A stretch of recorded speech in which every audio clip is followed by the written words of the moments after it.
Brett Verkreis. Batting second and playing left field, number 33, Tommy Wickers. Batting third and playing first base, number 21, Rock Smith. Batting fourth and playing right field, number 24, Evan Johnson. Batting fifth and playing second base, number 7, Javier Cervantes. Batting sixth and playing third base, number 8, Calvin Keith. Batting seventh in the DH, number 40, Blake Gould. Batting eighth and playing catcher, number 5, Eric Malott. Batting ninth and playing center field, number 1, Adon Nieves. The starting pitcher for Elmhurst is number 46, Joseph Ingrata. The head coach for Elmhurst is Joe Heller. He is assisted by Nick Hayden, Corey Herbert, Rob Marinick, and John Harrison. And now, the starting lineup for your Carthage College Firebirds. Leading off and playing shortstop, number 31, Colin Callahan. Batting second and the DH, number 19, Max Cairo. Batting third and playing first base, number 28, P.J. Moser. Batting fourth and playing right field, number 37, Xander Tubbs. Batting fifth and playing third base, number 12, Matt Felber. Batting sixth and playing catcher, number 23, Christian Duarte. Batting seventh and playing center field, number 7, Drew Connect. Batting eighth and playing left field, number 10, A.J. Gesa. Batting ninth and playing second base, number 14, Cody Kreckling. The starting pitcher for the Firebirds is number 13, Wyatt Midori. The head coach for Carthage is Augie Schmidt. He is assisted by John LeQuay, John Hasser, Joe Stevens, and Keith Kutzler.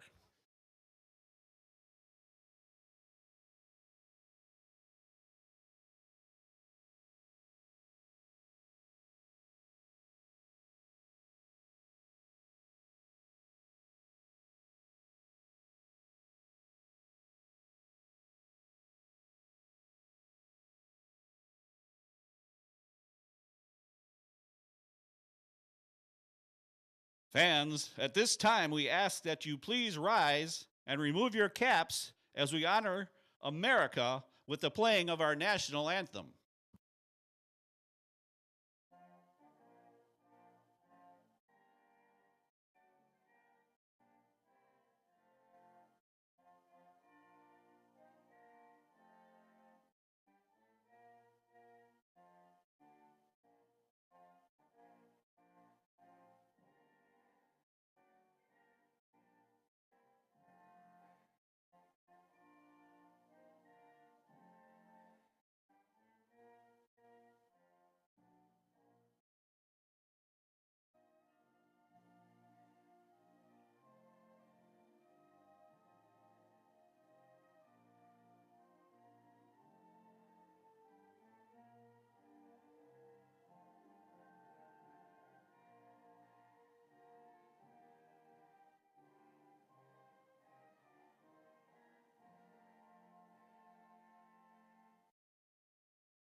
"42 degrees sets the scene for today's CCIW matchup between the Carthage Firebirds and the Elmhurst University Blue Jays.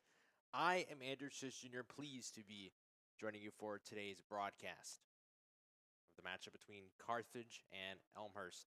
Carthage, 20-7 overall on the season, 8-2 CCIW. They lead the conference. And Elmhurst, 8-20 overall, 2-8 CCIW record. They come off of a win against Carroll from Sunday, April 13th. Carthage, on that 8-game win streak, they just finished their 3-game stretch against North Park, sweeping them entirely. And this is their second game against Elmhurst. Their first one took place Tuesday, April 8th, when they won 20-5 in 7 innings. We'll go ahead and take a look at the defensive starters for Carthage as we get set for today's contest. And 42-degree weather in the middle of April. Defensive linemen, so Wyatt Moderi will be at pitcher. Christian Duarte will be playing catcher. In the infield, PJ Moser at first, Kreckling at second, Felber third, Callahan shortstop. In the outfield, AJ Gase at left, Drew Connect center, and Xander Tubbs right field. We'll talk about Xander Tubbs later on in the broadcast. Head coached by Augie Schmidt in his 38th season, his last season as a Firebird. Now we'll take a look at the batting order for the Elmhurst Blue Jays. One name that jumps out right at the viewing of this graphic is Rock Smith, a batting average of .405 leading the team. Next highest is number 33, Tommy Wickers, with .359. And Elmhurst has struggled recently against CCIW competition, but they did defeat Carroll University on Sunday, April 13th, so they have a little bit of momentum heading into this one, but obviously they're not in a good place right now. They're still in last in the CCIW rankings, while Carthage is in first place. So both teams serving on opposite ends of the spectrum in this one, and if you're Elmhurst, you definitely want to try and win this game. I mean, in the last contest, Tuesday, April 8th, they were defeated 20-5 in 7 innings, so they want to at least make it closer in this contest, but Carthage has just been red hot, and the series against North Park that happened last weekend really shows that. In the doubleheader against North Park on April 12th, they won both games, 5-1 for game 1 and then 14-4 for game 2. That one was sealed off in 8 innings. As Carthage's pitcher is up on the field, Wyatt Moderi.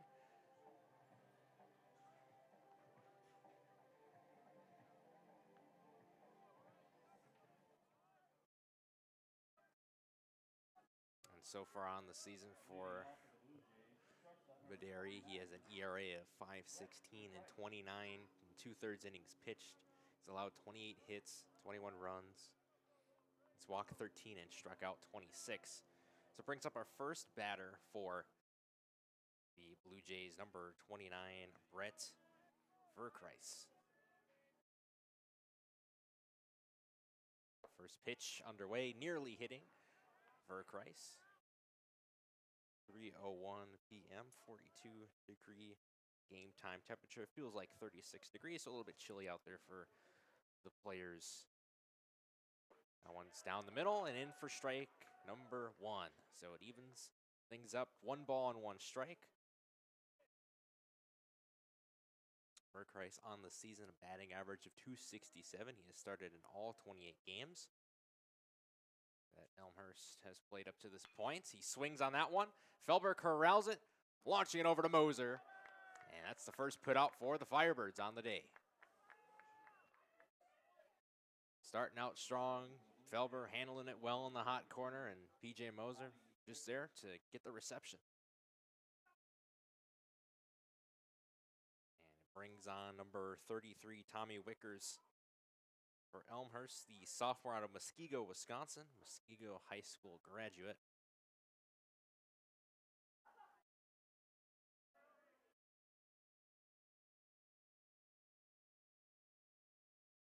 Not able to be corralled by Christian Duarte. But it's still a strike as Wickers did swing and miss on that one.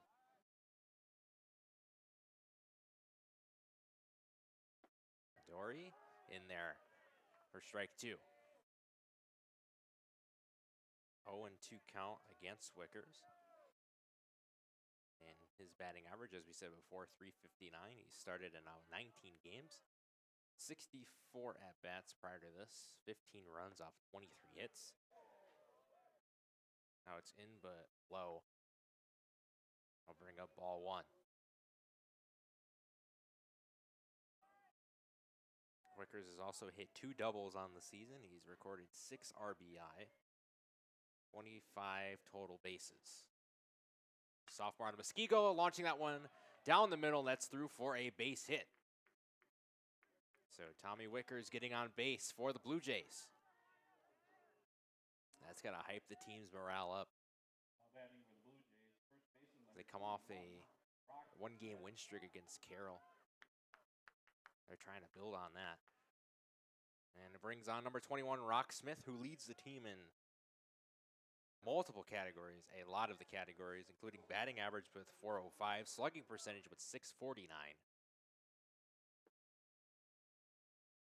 Suarte's got to corral that one up quickly before Wickers attempts to steal second. Goes down as a ball.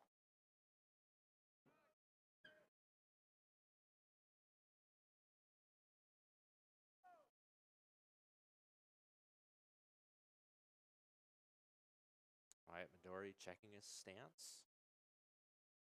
Staying focused, swing and a miss from Rock Smith. That is strike number 1. Rock Smith also leads the team in runs with 28. That's tied with Brett Urkreis. He's got 45 hits on the season. Tommy Wickers draws.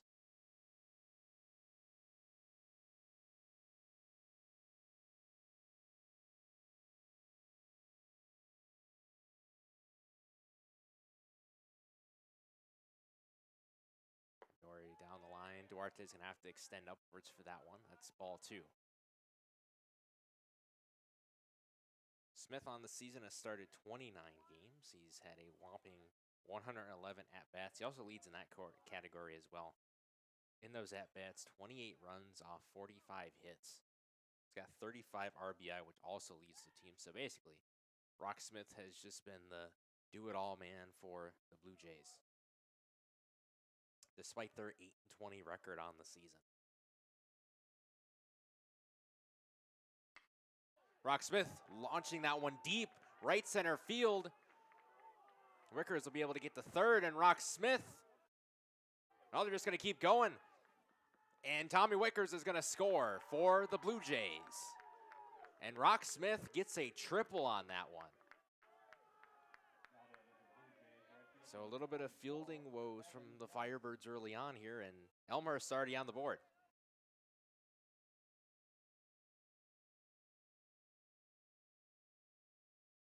I believe that is Rock Smith's 3rd triple on the season. Impressive stuff. Brings on number 24, Evan Johnson. Sophomore out of Florence, Wisconsin.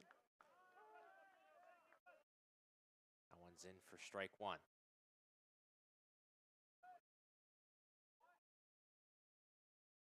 Wyatt Midori trying to get in the zone here. Rock Smith launched a RBI triple just moments ago. That's in for strike 2.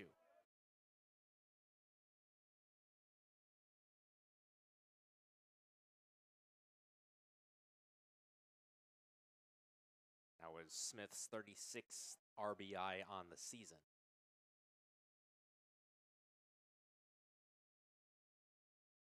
Midori's pitch, swing and a miss from Johnson. And that's Midori's first strikeout of the contest.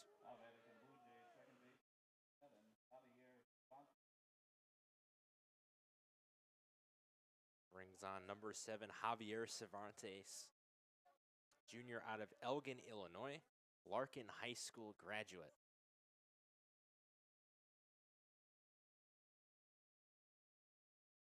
Cervantes on the season, batting average of .231.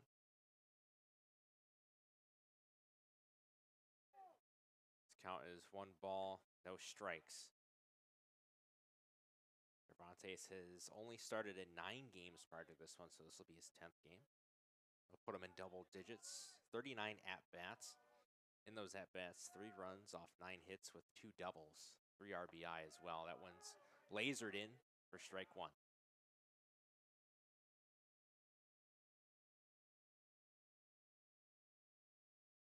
Again, Rock Smith still out at third base after that RBI triple he hit to score his teammate Tommy Wickers after he hit a single towards center field. That one's in there for strike 2. Dory trying to end this top half of the first early here before Elmhurst could get even more momentum.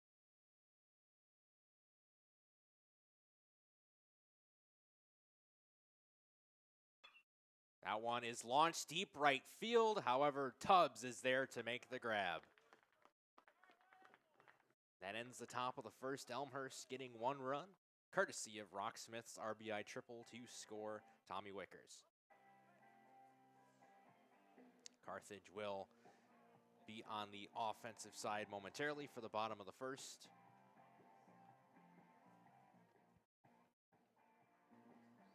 And there's the defensive alignment for the Elmhurst Blue Jays. Pitching Joseph Ingrata, number 46. Eric Malott playing catcher in the infield. Rocksmith at first. Brett Verkreis at second. Calvin Keith at third. Javier Cervantes. And then in the outfield, Tommy Wickers left field. Adan Nievas center field. And Evan Johnson right field. Brett Verkreis is shortstop. Correction on that one. Carthage Firebirds batting order. Drew Connect leading the team with 407 batting average. Next closest to Colin Callahan with 378. And you notice Xander Tubbs in the lineup as well. He recently got named CCIW Hitter of the Week. Within the Tuesday, April 8th game against Elmhurst, and in the triple header contest against North Park, Xander Tubbs achieved CCIW Hitter of the Week nominations as he went 10 of 20 with 9 RBI, 9 runs, 2 doubles combined during those 4 games. Again, 1 against Elmhurst and then the 3-game series against North Park. So Xander Tubbs has been red hot lately. And there is Joseph Ingrata warming up for the Blue Jays.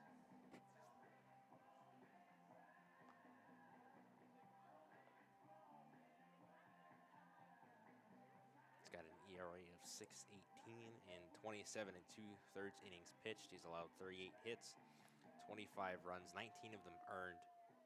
He's walked 16 and struck out 17. And that is the 3rd highest on the team as far as pitchers go. And Colin Callahan will kick us off.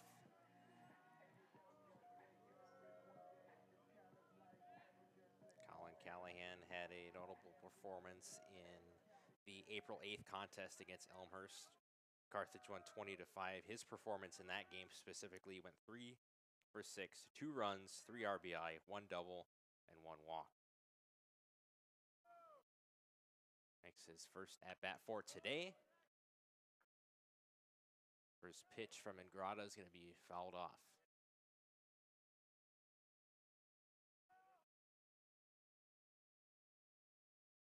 Callahan leads the team in slugging percentage with .676.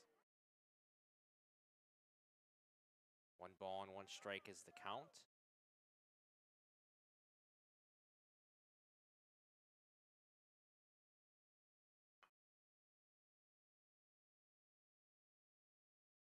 Callahan on the season has 7 home runs. That's second most as Max Cairo leads the team with 8.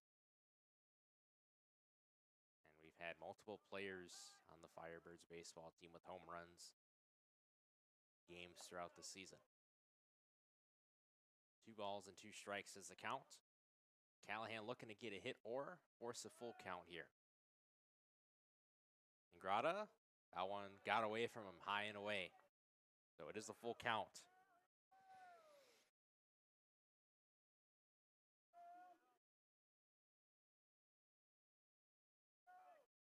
Ingrata trying to drop it in, but that one gets away from him as well, and Callahan gets a walk.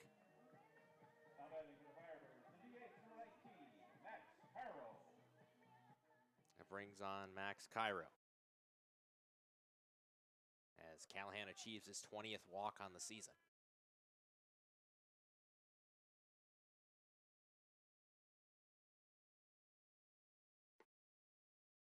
Cairo had a great performance against Elmhurst back on April 8th as well, going 3 of 5, 2 runs, 4 RBI, 1 home run, and 1 walk.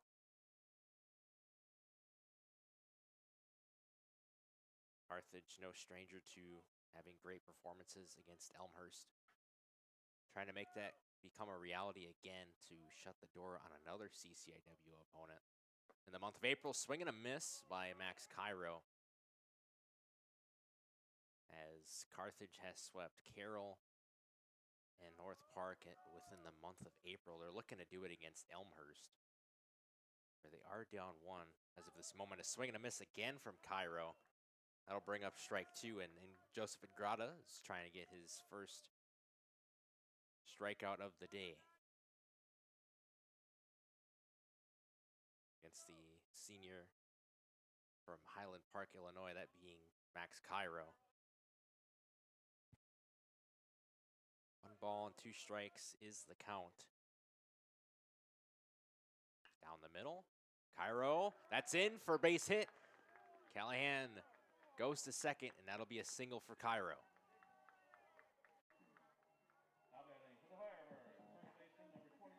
Took a couple warm-up swings for Cairo to get going, but he lined it up near third base, and it scored it on through. Now brings on P.J. Moser. Leads the team in doubles with 10 and triples with 2.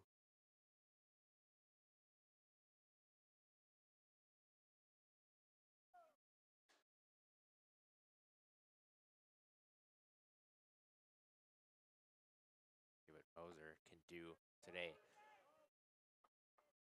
First pitch in for strike one. P.J. Moser on the season has 31 RBI, which is second most to Xander Tubbs, who has 32. Moser has been very effective for the Firebirds. That one is deep right field. That'll be retrieved from Elmhurst. Not before Callahan gets the third. Cairo still at first. And P.J. Moser suffers a fly out. However, that was beneficial for the Firebirds as it moved Callahan from second to third.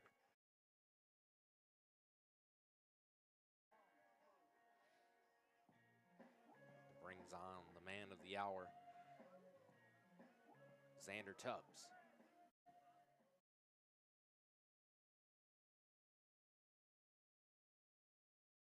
His best performance within those 4 games in which he got CCIW Hitter of the Week nominations was the Game 2 against North Park here at Carthage on April 12th. Went 4 of 4, 3 runs, 4 RBI, 1 double, and a home run. Can't get much better than that.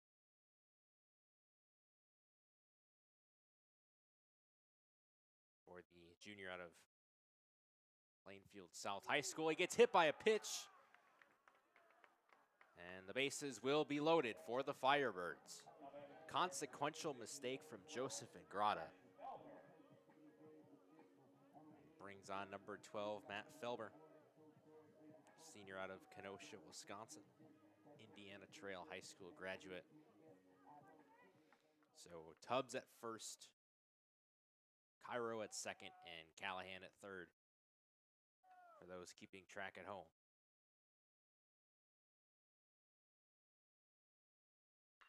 Felber launches that one deep left field. That's down.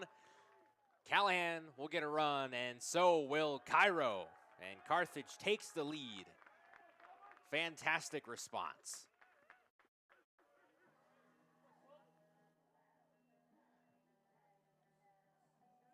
That goes down as a 2 RBI single for Matt Felber.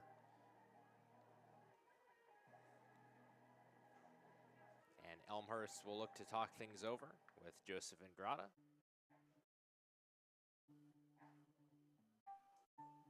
See if there's already going to be a pitching change for the Blue Jays.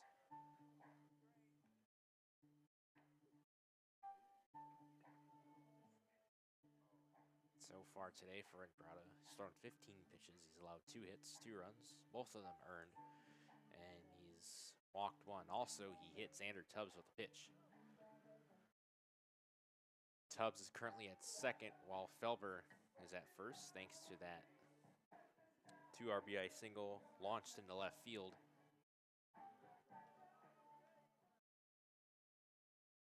As Tommy Wickers was trying to track that ball down before it hit the ground, he was too far away from it.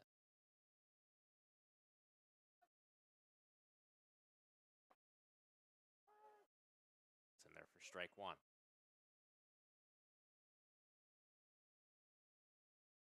Christian Duarte is up to bat. Duarte batting average of 379. Heading into this one, that one's launched into foul play.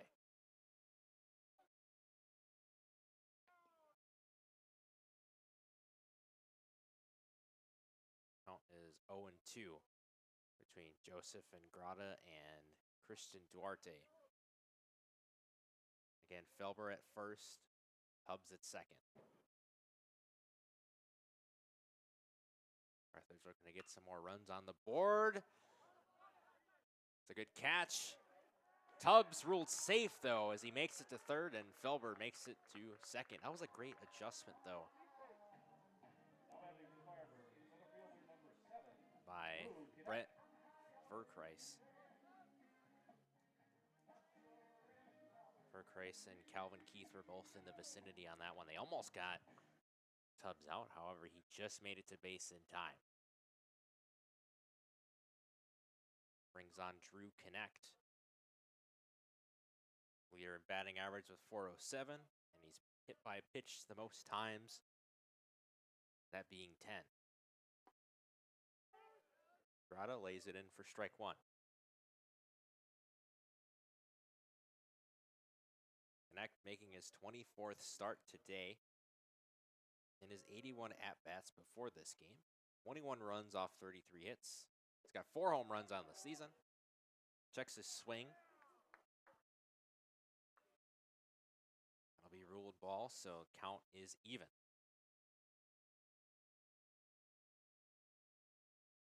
On the top of the first, we saw that Elmhurst took a quick 1-0 lead. Rocksmith hitting an RBI triple. Oh, and that one gets lost in transition. Another run for the Firebirds. That's Xander Tubbs, and Matt Felber making his way there too. That ball just got past Calvin Keith. He laid his body out, tried to corral it near third, and just lost track of it. Connect just putting enough mustard on that one. Also gets a 2 RBI single.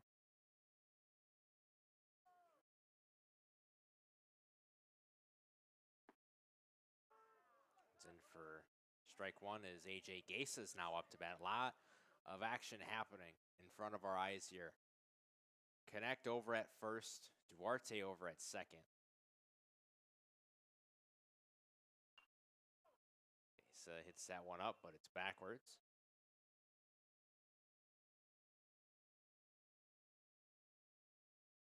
Oh, 0-2 count for the Firebirds.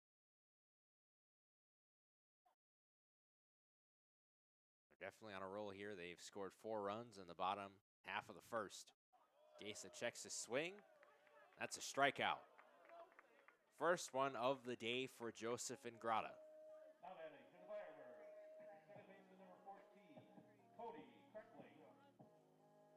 Brings on number 14, Cody Kreckling, the graduate from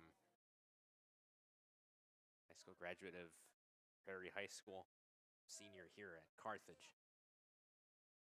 Also played for the Racine Kiwanis amateur baseball team during summer 2023 and 2024. Had a privilege to call some of his games.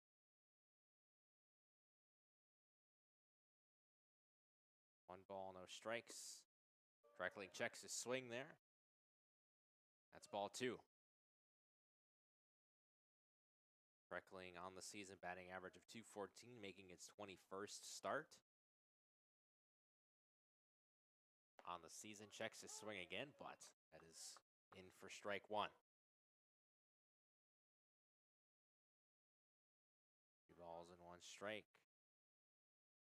Drew Connect and Christian Duarte out there. Kreckling, oh, what a catch by Calvin Keith, and that'll end the bottom of the first. Talk about a way to redeem yourself. Wow. That was sensational, and after one, Carthage is up 4-1. Carthage 4 runs, 4 hits, no errors. Elmhurst 1 run, 2 hits, no errors as we head to the second inning.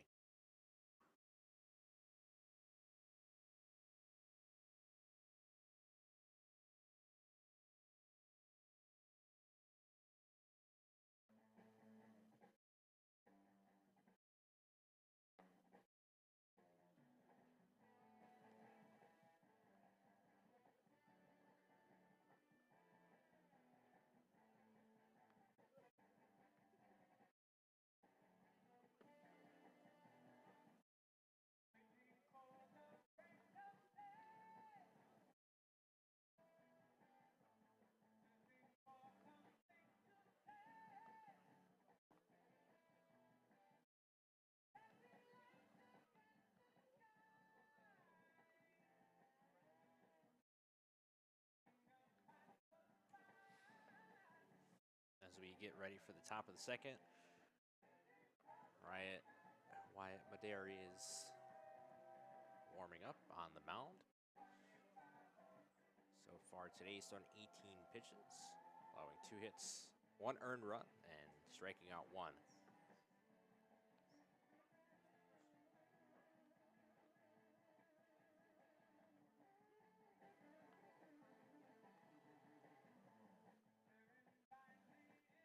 On the due up for Elmhurst, Calvin Keith, Blake Gold, and Eric Malott.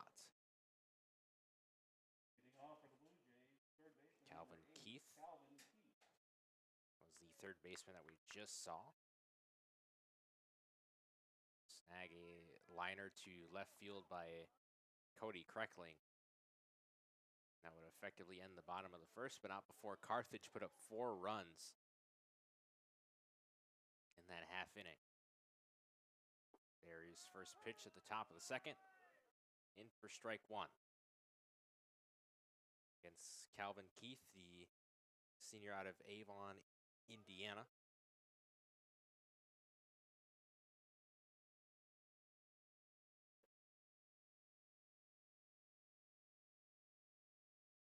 One ball and 1 strike.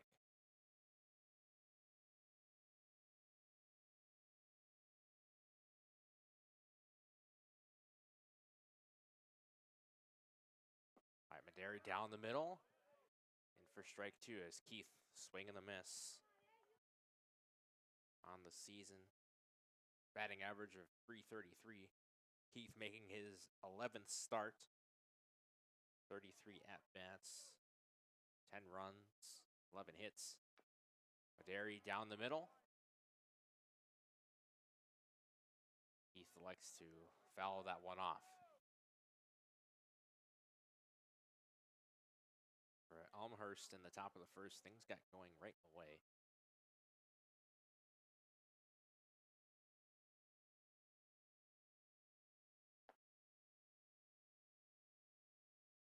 That one gets away from Maderi, and that's a 2-ball and 2-strike count. Tommy Wickers would get a base hit. He lined it up center field. That's a swing and a miss, and that's a strikeout.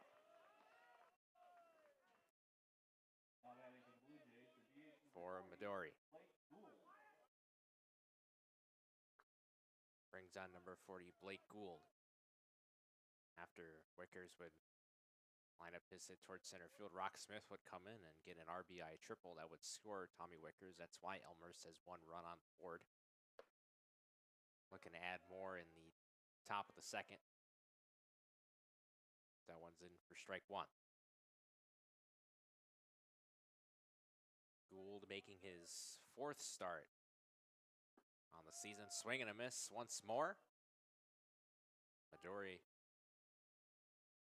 finding the sweet spot here. Gould has only had 14 at-bats before this game, and those 14 at-bats, 2 runs, 2 hits, 2 home runs, and 5 RBI.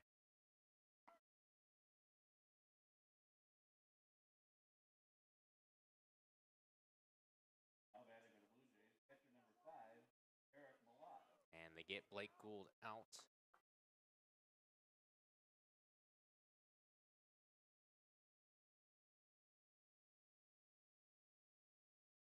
Brings on number 5, Eric Malott, the senior out of Noblesville, Indiana, Hamilton Heights High School graduate.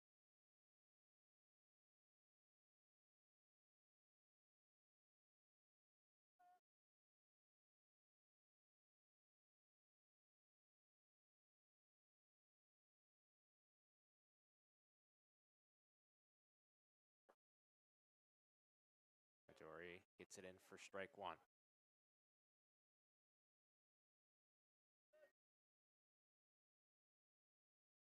Wyatt Maderi has struck out 2 pitchers in a row, looking to do it a 3rd time. That one's high and away, though. 2 balls and 1 strike.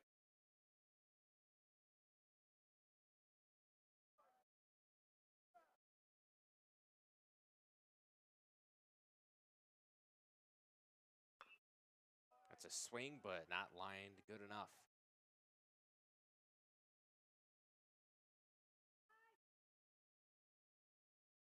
Eric Malott, batting average of .221.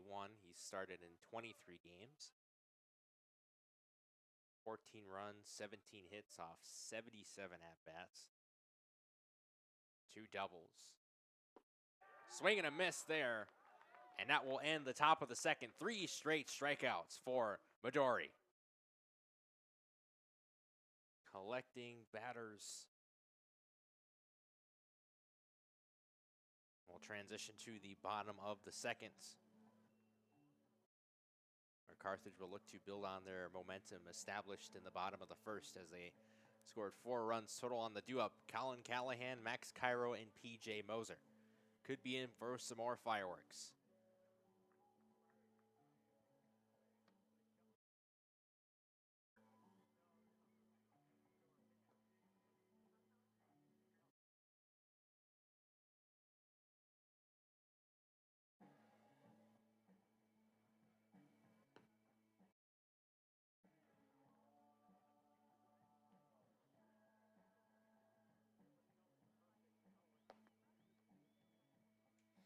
A reminder that our next broadcast will be next Wednesday as Carthage takes on Lawrence University here at Augie Schmidt Field. And you see Wednesday, April 23rd at 3 p.m. Then after that, Carthage will have some more CCIW action as they take on Augustana in a 3-game series starting on Saturday, April 26th. That'll be a doubleheader day, so both of those games will be played here. And then the Sunday, April 27th game, Game 3, will be played here at Augie Schmidt Field as well. Then looking further ahead, North Central on April 30th in Naperville, Illinois. And then to wrap up the season for the Firebirds, they have a 3-game series against Illinois Wesleyan University, which will be crucial here as Illinois Wesleyan and North Central are playing each other today at 5 p.m. So once we get towards that May 1st, May 2nd portion of the season, it's going to be important for the Firebirds. They currently lead the CCIW with an 8-2 record. However, Illinois Wesleyan and North Central are lurking in the distance. As we come back to real time, as Callahan's up to bat for the Firebirds against the Elmhurst Blue Jays.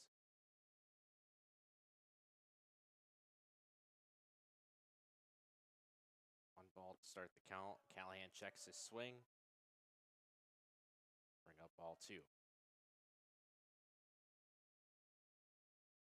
Callahan also leads the team in runs with now 35.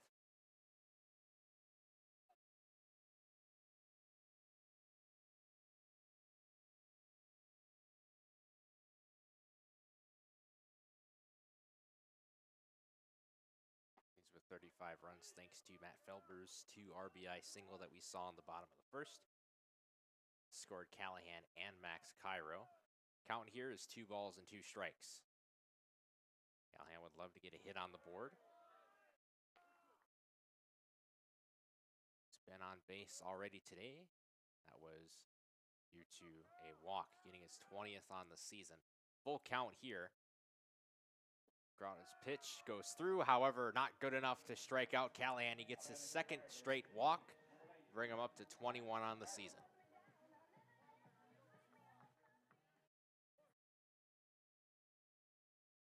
Brings up Max Cairo.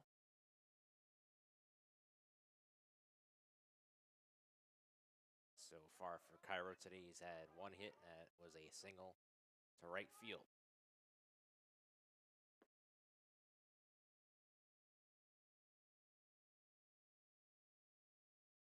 Joseph and Grotta trying to prevent more walks. He's already let Callahan walk twice today. He's hit Xander Tubbs with a pitch earlier on as well, so not the brightest day for Joseph and Grotta. Almost hit Max Cairo. 2 balls and no strikes.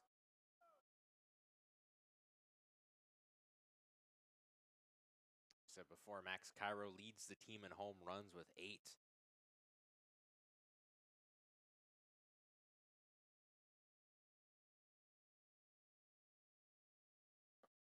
Pitch down the middle. However, catcher will have to extend.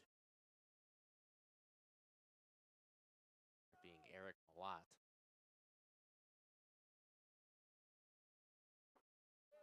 Pitch down the middle, in for strike one. 3-ball and 1-strike count. Grada trying to not lose Cairo as he lost Callahan. Cairo's going to have to swing on that one and foul it off, which means a full count.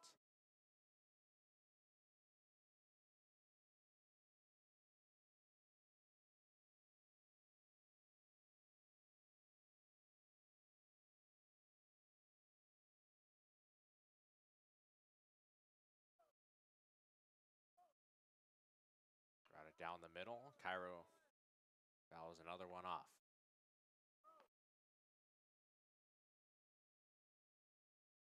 Callahan tried to get that lead on towards second.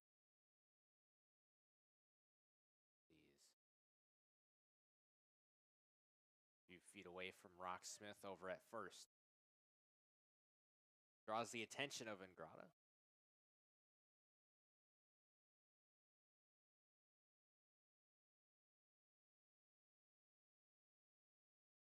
Cairo, full count, swings up the middle. Callahan will be able to get to third. Cairo makes it to first. So more of the same that we saw in the top or the bottom of the first. For the Firebirds here is Callahan got a walk and Max Cairo got a hit.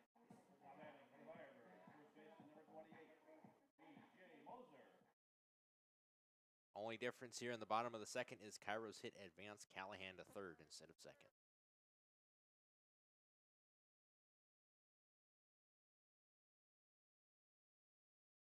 Joseph Ingrata's pitch. Moser swings on that one. That's through for a base hit. And it'll be an RBI as well. Colin Callahan scoring. My goodness. Cairo making it all the way to third, and Moser gets a double. That'll be his 11th double, so a RBI double officially for PJ Moser. And another run scored by Colin Callahan. Puts his total up to 36 on the season.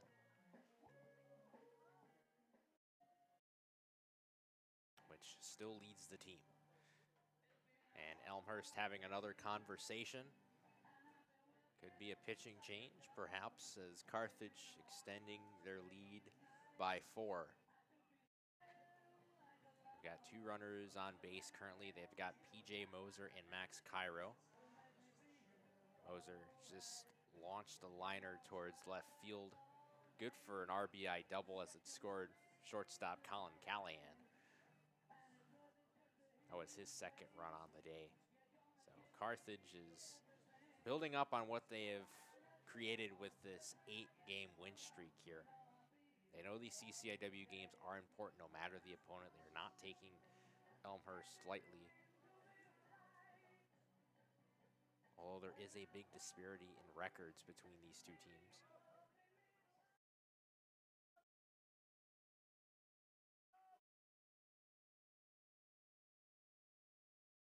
Xander Tubbs now up to bat. Grada's first pitch in for strike 1.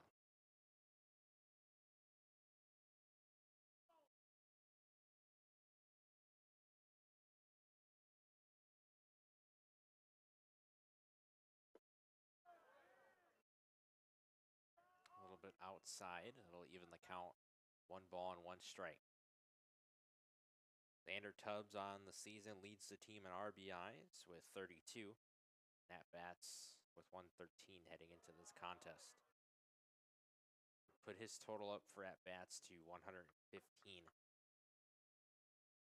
If you include this game. 2 balls and 1 strike.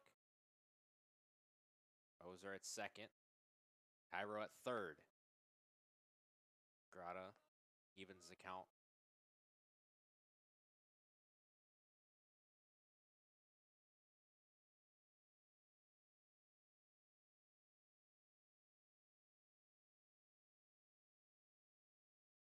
Down the middle. Can't quite do it though, and it's a full count. He's already walked Callahan in this bottom of the second. Would hate to lose Xander Tubbs once again. Xander Tubbs swinging on that one. To be corralled by the shortstop, but not before Max Cairo scores.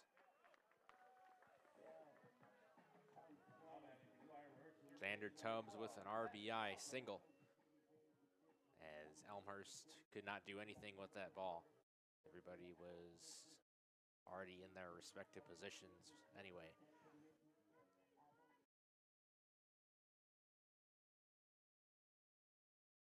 Brings on Matt Felber. Already has a 2 RBI single on the day. He scored Cairo and Callahan in the bottom of the first.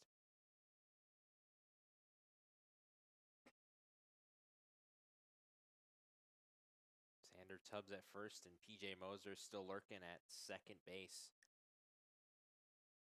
As he saw Brett Verkreis got that ball in transition. Verkreis again getting 1 and 2.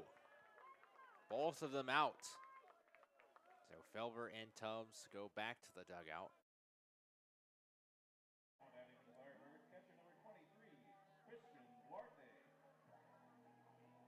I believe that's PJ Moser now at third. So a nice double play for Elmhurst. Trying to shut down Carthage before things get really out of control.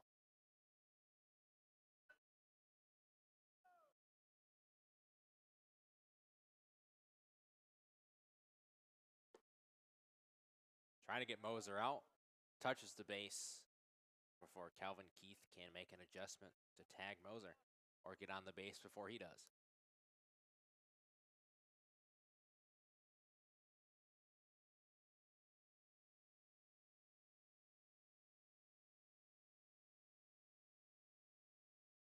Got his pitch bobbled by Eric Malott.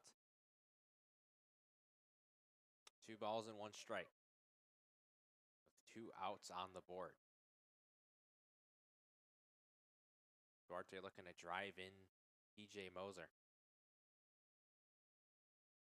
Texas swing. That's ball 3. Duarte making his 15th start. Texas swing again, and that'll be a walk for Christian Duarte. The freshman out of Orlando, Florida.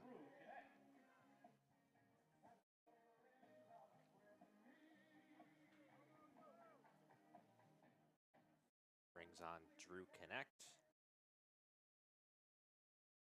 a graduate, Kenosha native, Bradford High School graduate.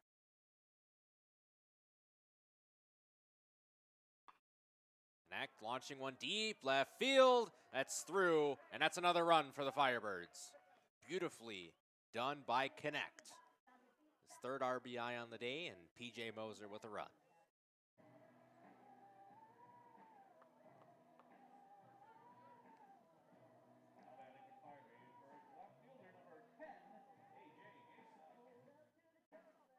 AJ Gase is up to bat for the Firebirds. In his lone at bat, he was struck out by Ingrata.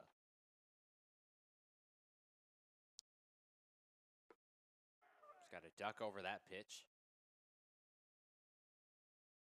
1 ball, no strikes.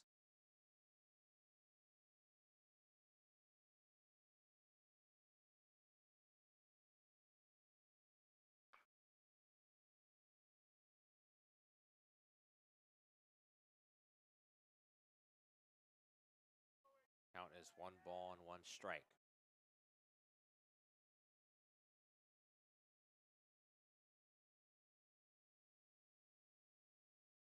Gase making his 19th start.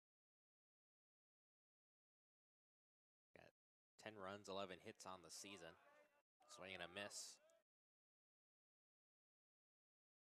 Joseph Ingrata would love nothing more than to strike out AJ Gesa once more to end the bottom of the second.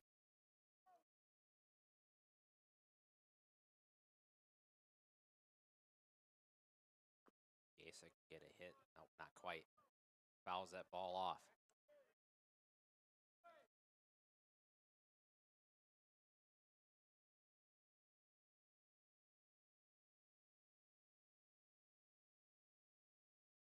Gesa's recorded 3 doubles on the season as well as 6 RBI.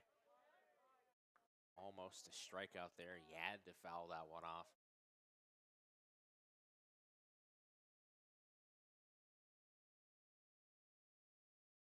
Gesa making Ingrata pitch more than he has to.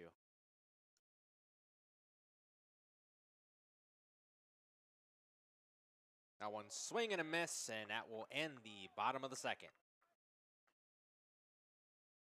And through 2, Carthage up 7-1 against the Elmhurst Blue Jays. Carthage 7 runs, 8 hits, no errors. Elmhurst 1 run, 2 hits, no errors.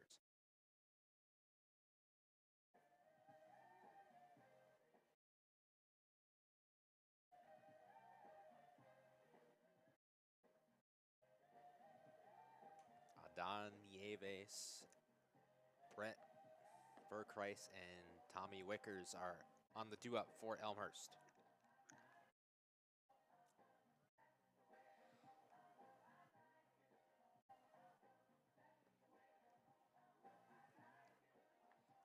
Mentioned before that Carthage was atop the CCAW conference with an 8-2 overall record. Behind them, Illinois Wesleyan and North Central both 7-4. North Park 4-4 in 4th place. In 5th place, Augustana 4-5. 6th place, Carroll 5-7 record. Milliken in 6th with a 4-6 record. Wheaton 4-6 as well, and Elmhurst 2-8. Again, Illinois Wesleyan and North Central do play each other today at 5 p.m., so that's going to be an important matchup to decide a tiebreaker, at least for now, as far as who's going to be in 2nd place. Carthage has lost once to North Central earlier on in the season, and they lost to Wheaton as well, splitting their 2-game series. Since then, Carthage has gone on an 8-game win streak.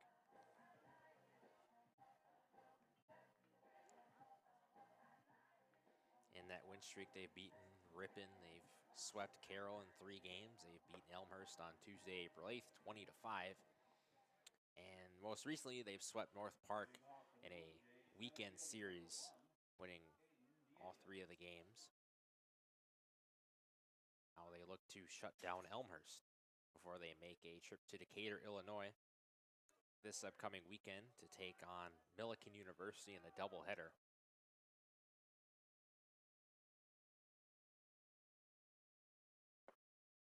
Midori's pitch in for strike 1. Don Nieves on the season, batting average of .231. His 23rd start. 1 ball and 1 strike. 91 at-bats, 9 runs, 21 hits, 4 doubles. That one's in for strike 2.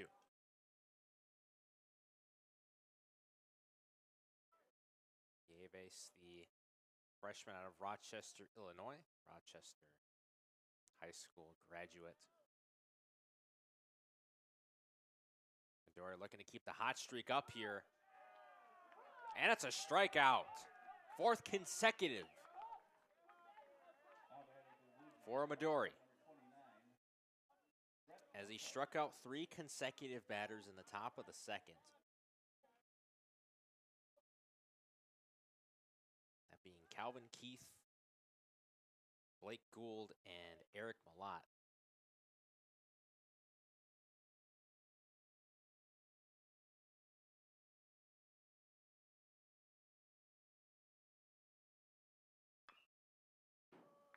The swing, but not lined properly by Brett Verkreis.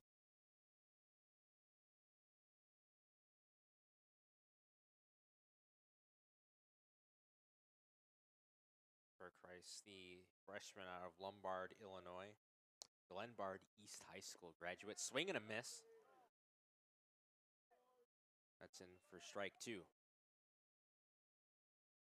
Wyatt Midori looking for his 5th strikeout on the day.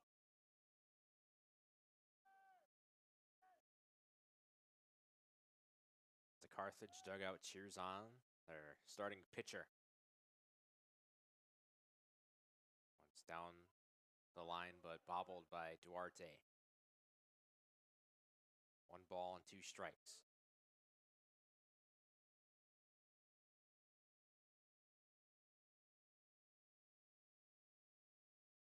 Verkreis leads the team in doubles with 10. That one's bobbled again by Duarte, so that'll even the count. 2 balls and 2 strikes. Verkreis has also been hit by a pitch 14 times entering today. 4 more than Drew Connect. Dory down the middle again. Duarte just not able to collect the ball.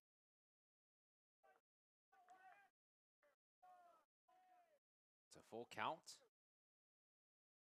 between Brett Verkreis and Wyatt Midori.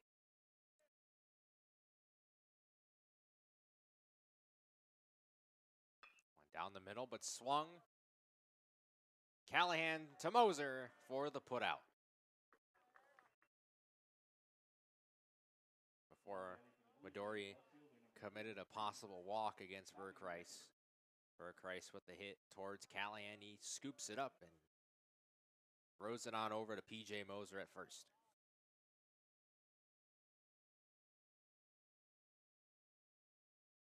Tommy Wickers is now up to bat for the Blue Jays. Last time we saw him, he lined a base hit towards center.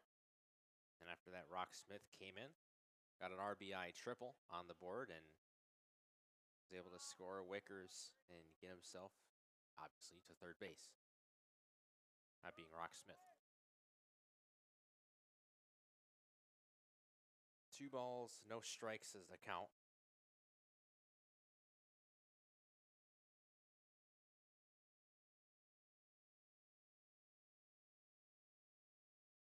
Right down the middle, Duarte lost that one. Went right between his legs.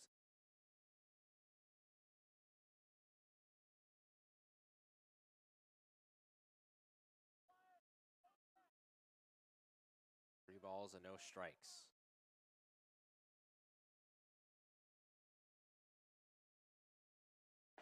Dory down the middle, strike 1. Trying to force a full count.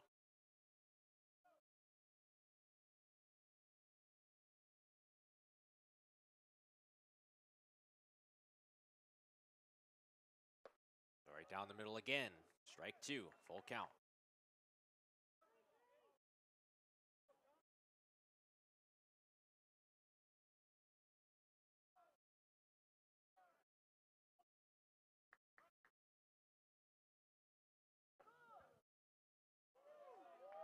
That'll be a walk for the Blue Jays as Midori loses Tommy Wickers.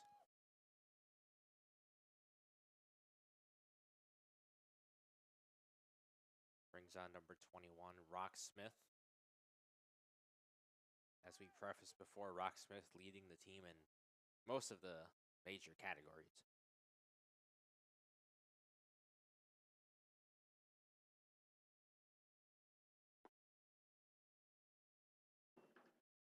That one outside of the strike zone. Rock Smith also leads Elmhurst in home runs with 6.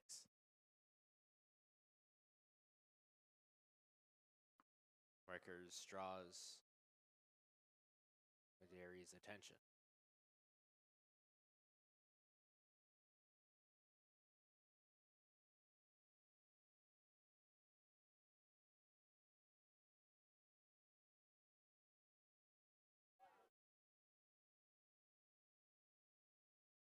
Duarte struggling a little bit in that catcher spot.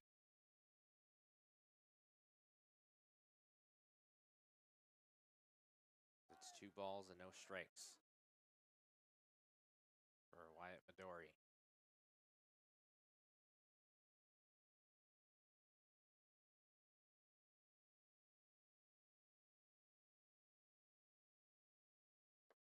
Swing and a miss from Rock Smith. That's strike 1.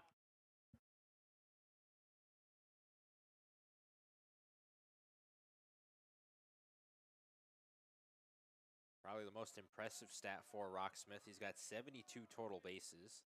And the next closest player, Evan Johnson, has 45. So that's a big gap in between total bases between Rock Smith and the rest of the team.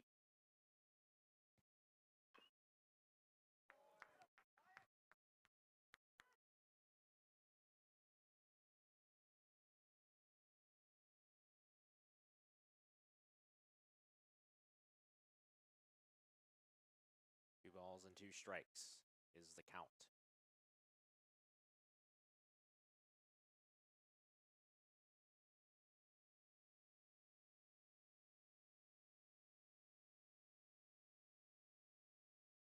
And that will be a stolen base from Tommy Wickers as the catching woes continue for Christian Duarte. There's a full count.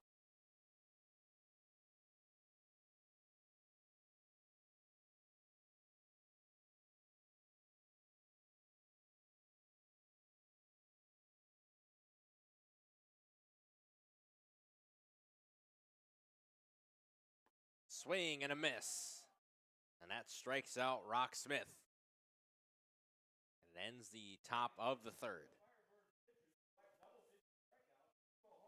Elmhurst not able to get another run in as we transition over to the bottom of the 3rd. Firebirds recorded 3 runs in the bottom of the 2nd. We shall see what they do in the bottom of the 3rd. On the due-up, Cody Kreckling, Colin Callahan, and Max Cairo.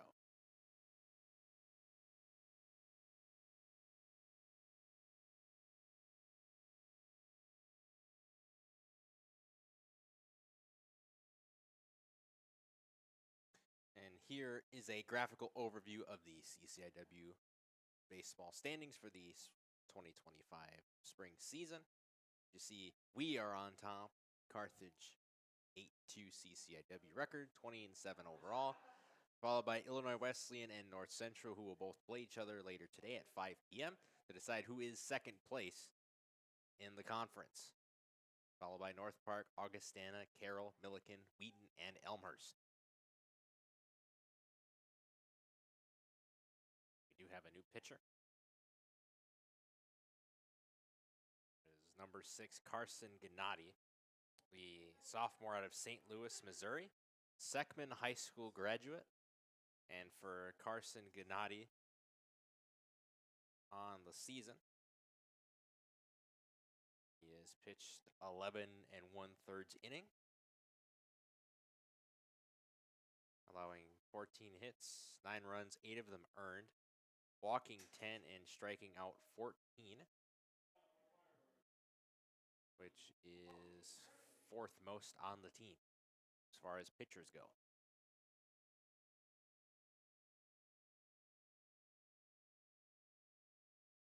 Carson Gennady comes in for Joseph Ingrata. He ends the day with pitching 62 times in 2 innings. He allowed 8 hits, 7 runs, all of them earned. He walked 3, struck out 2, faced 17 total batters, and he also hit Xander Tubbs with a pitch. Open things up for Carson Gennady. 1 ball and 1 strike. One's low and away, so it brings up ball 2.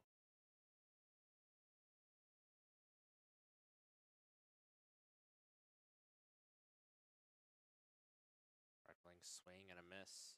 Last time we saw Cody Kreckling, he tried to line up a hit towards third base. However, Calvin Keith is able to make a tremendous catch to end the bottom of the 2nd. As as Cody Kreckling gets struck out by Carson Gennady, so he's already starting out hot for the Blue Jays.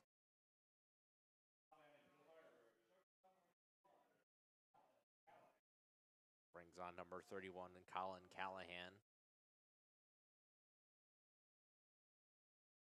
Trusty slugger, senior out of Lake Zurich, Illinois. Lake Zurich High School graduate.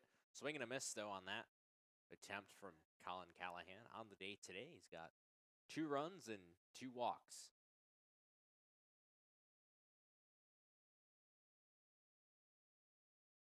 Counts even, 1 ball and 1 strike.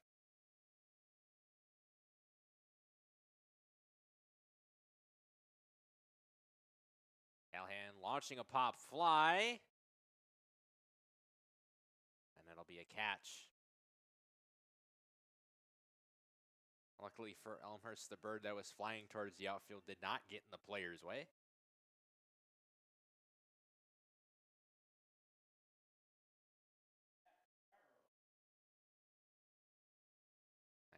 That put out made in deep center field by Don Yevas.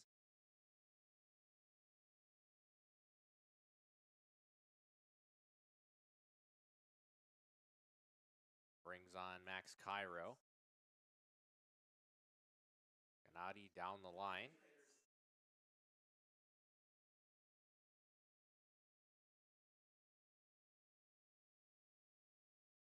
Cairo, 2 runs, 2 hits on the day. One's fouled off, so 1 ball and 2 strikes. Carson Gennady has given Elmhurst some stability at the pitcher position since he took over for Joseph Ingrata. What a catch again from Calvin Keith. And it ends the bottom of the 3rd. And through 3 innings, Carthage leading 7-1 over the Elmhurst Blue Jays. Carthage 7 runs, 8 hits, no errors. Elmhurst 1 run, 2 hits, no errors. Looking to build off some momentum after shutting down Carthage early in the bottom of the 3rd.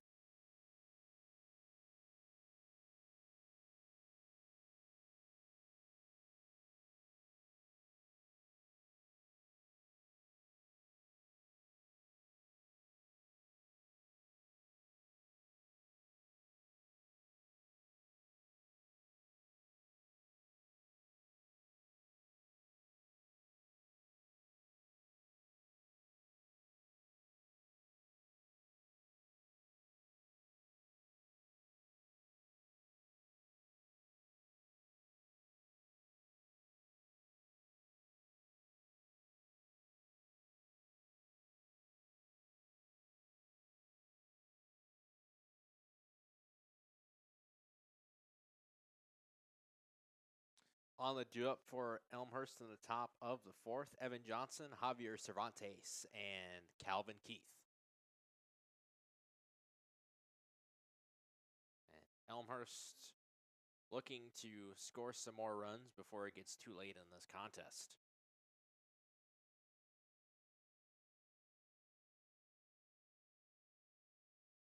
They would hate for another game against Carthage to end early, as their first contest against Carthage ended with a 20-5 final score. Carthage won within 7 innings. This happened Tuesday, April 8th. Elmhurst, Illinois.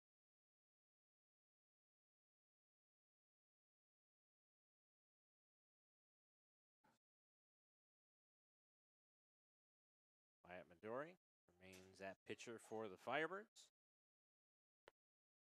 54 pitches. He's allowed only 2 hits, 1 run, that one being earned by Tommy Wickers. He's walked 1 and he struck out 6 batters. He's faced 12. Struck out half the batters he's faced so far. Looking to add more to his scrapbook collection of batters that he struck out. In there for strike 1. Evan Johnson, the sophomore out of Florence, Wisconsin, is up to bat.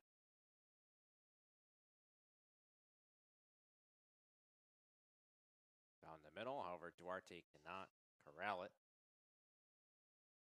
Evan Johnson leads the Blue Jays in sacrifice flies with 4.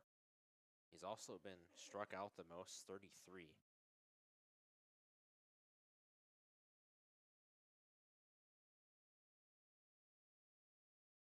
Swing and a miss from Johnson. 1 ball and 2 strikes.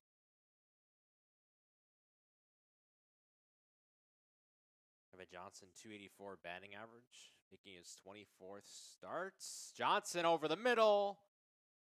Snagged by Callahan at the last second and thrown over to Moser. And that's a put out.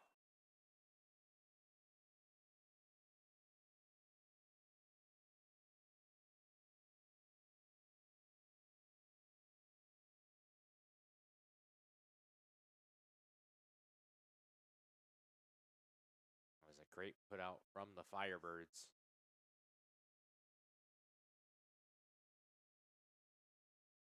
Javier Cervantes up the bat, checks the swing. And there for strike 1.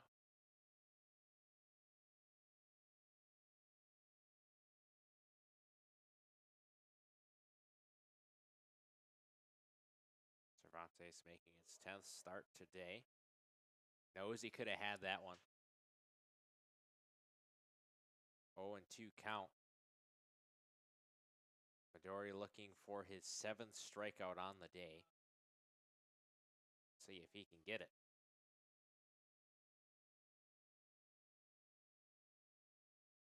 One's low and away. 1 ball and 2 strikes.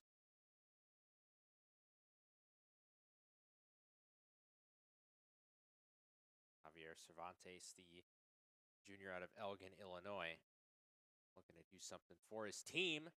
Has to foul off on that one.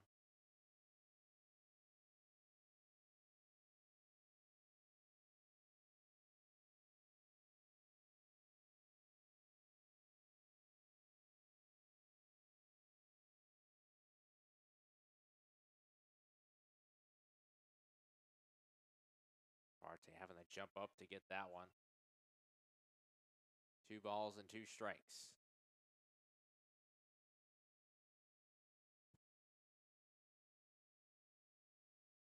For Cervantes, 39 at-bats before this game. 3 runs, 9 hits. Down the middle, swing, and a miss. And that's the 7th strikeout for Wyatt Midori in this contest against Elmhurst. Brings on third baseman Calvin Keith, number 8, senior out of Avon, Indiana. Avon High School graduate. Duarte lost track of the ball there.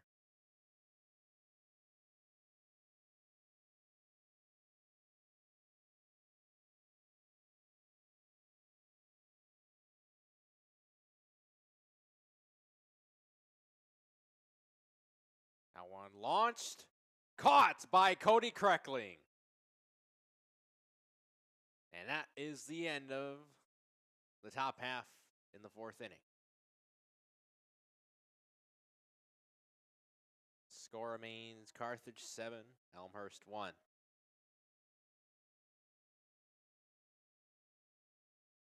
Carthage looks to stay in control of this one. Outstanding performance by Wyatt Midori so far today.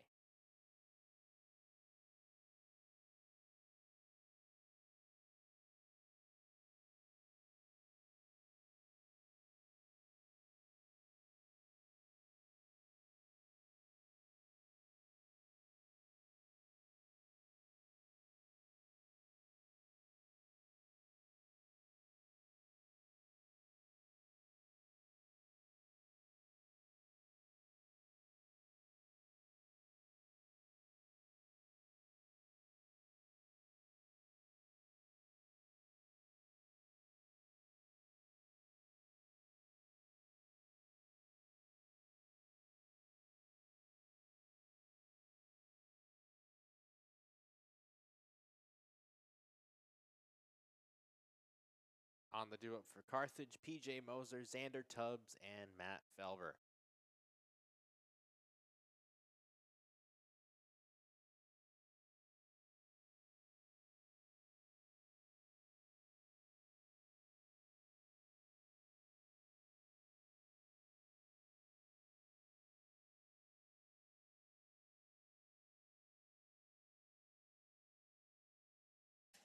Gennady provided Elmhurst with some stability at pitcher. Can he do the same for Elmhurst in this bottom half? We shall see. It's PJ Moser's up to bat. Moser so far on the day, he's got 1 hit, 1 run, 1 RBI.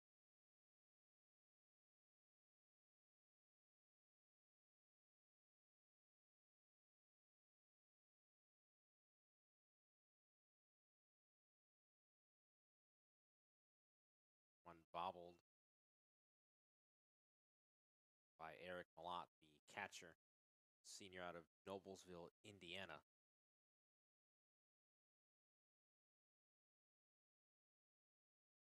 Counts 3 balls, no strikes.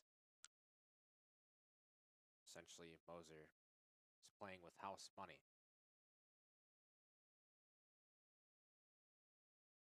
Gennady lasers it for strike 1.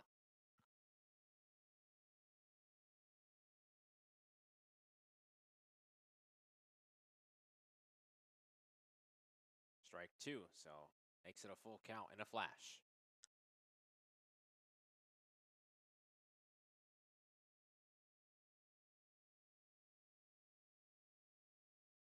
Moser swings on that one. However, it'll be out. Schmidt lurking near first. Retrieved the ball. Ground ball, that is, and picked it up and sprinted towards first base before Moser could.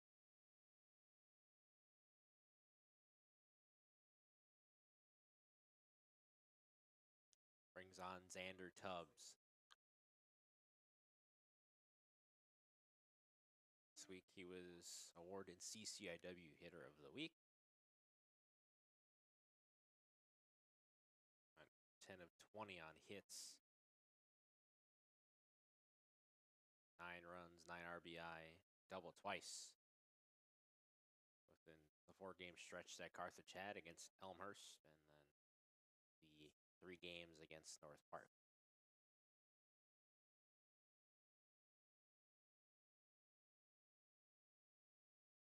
Count here, 3 balls, no strikes, and that'll be a walk for Xander Tubbs.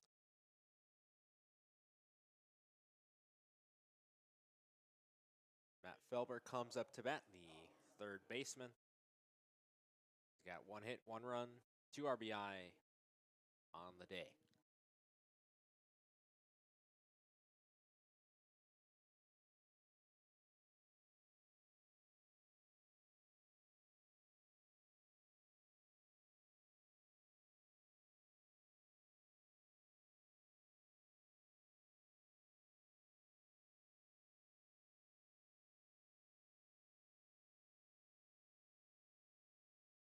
Felber on the season, a batting average of .350. He's now started in 28 games. For this game, 18 runs off 36 hits. He's been productive for the Firebirds this season.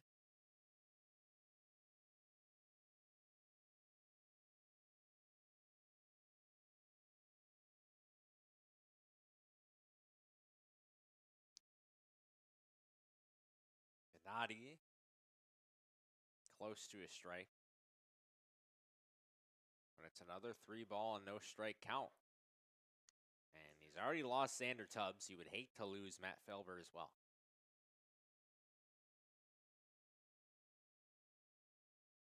There for strike 1.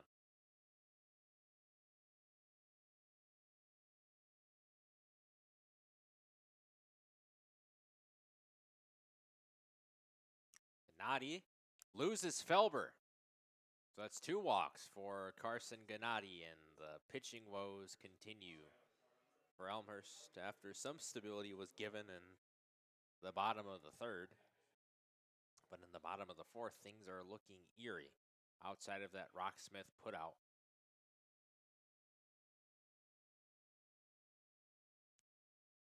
That was against PJ Moser.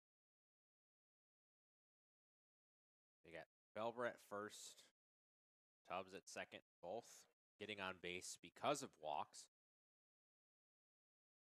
Duarte up to bat, facing a 0-1 count.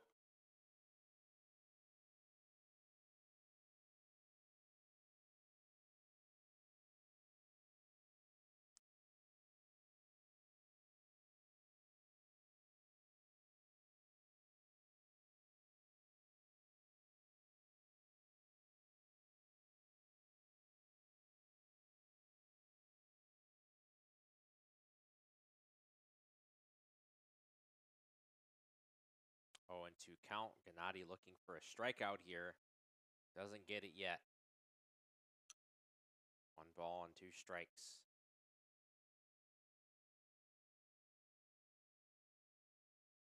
Entering today's game, Gennady has walked 10 batters. Duarte trying to get that through. He does. As Verkreis loses it.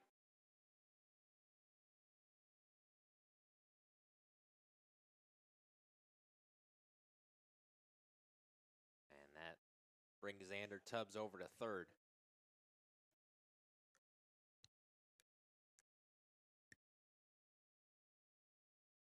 Bases are loaded for Drew Connect.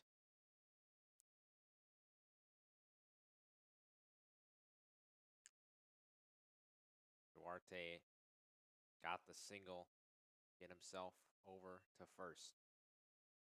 Belber's at second, Tubbs at third, Connect batting.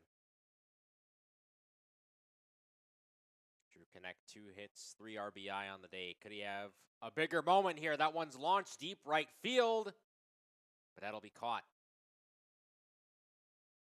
Xander Tubbs will make it home. Carthage 8-1 in the bottom of the fourth. Belber at third and Duarte still at first with Gesa up to bat. And Gesa still looking for his first hit of the day. In both of his at-bats, he's been struck out. Hopefully, fortune will be with him as he's facing Carson Gennady and not Joseph Ingrata. Ingrata had the 2 strikeouts on Gesa.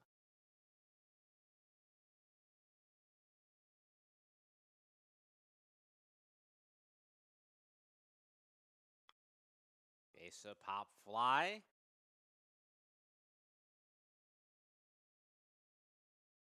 And Elmhurst able to make the grab there to end the bottom of the fourth.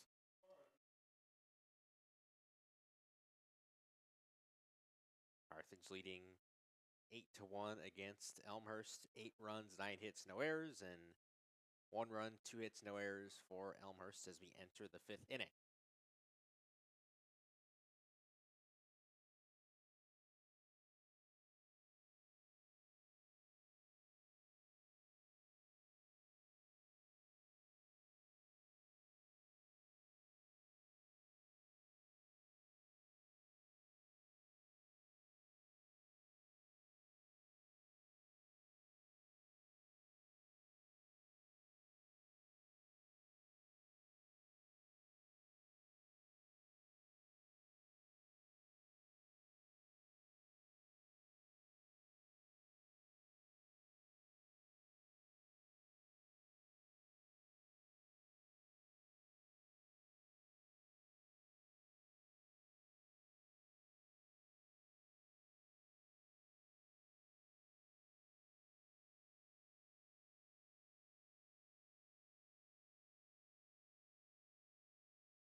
Chucky Smith comes in at center field for the Firebirds.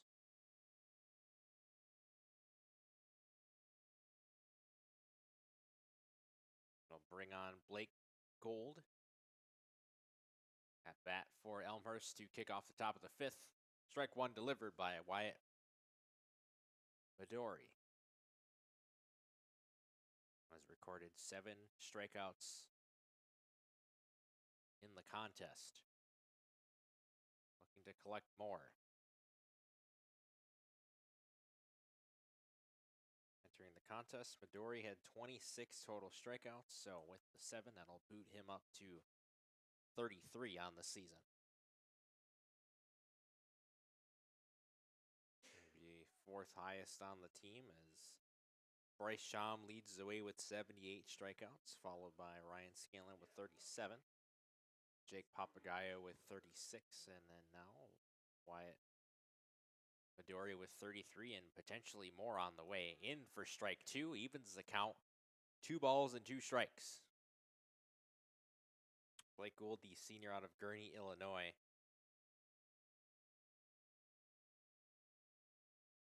Have to do something for the Blue Jays here. And won't be able to, and that's Midori's 8th strikeout of the game.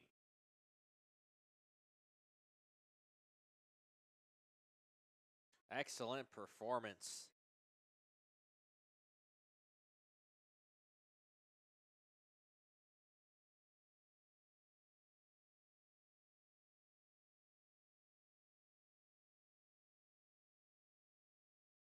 Midori down the middle. Duarte not able to corral that one.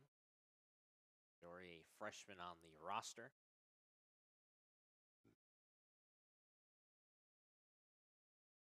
He's got plenty of years left in the Carthage Firebirds program. Almost hitting Eric Malott, catcher for the Blue Jays, with a pitch.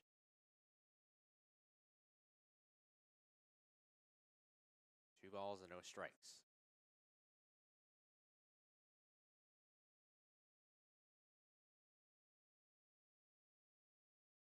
Down the middle, but brings up a 3-ball and no strike count.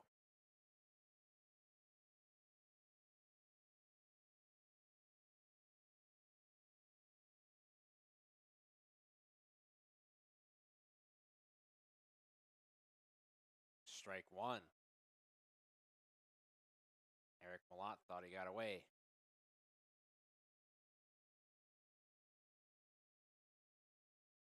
Wyatt Midori trying to bring this back here.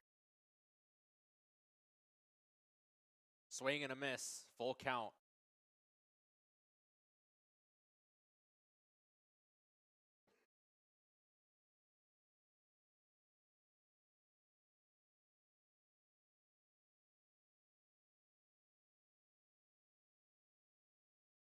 That's a walk for Eric Malott. That'll get Elmhurst at least on the bases. Top of the 5th.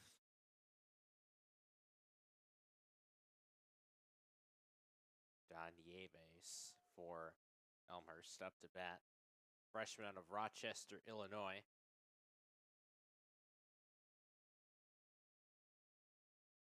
So far today for Nieves. 1 strikeout while looking.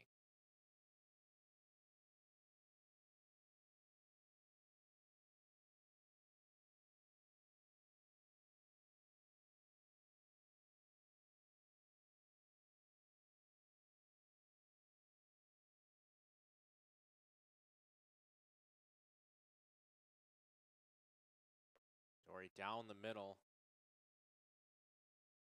However, that's outside of the strike zone, so 2 balls and no strikes is the count. Dory has 8 strikeouts on the day.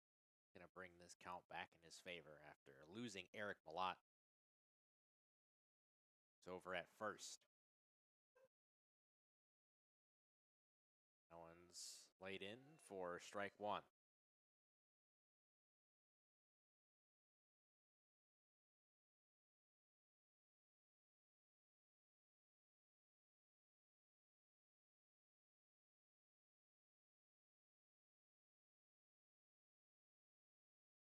Avos launching that one deep right field. Oh, it's fair.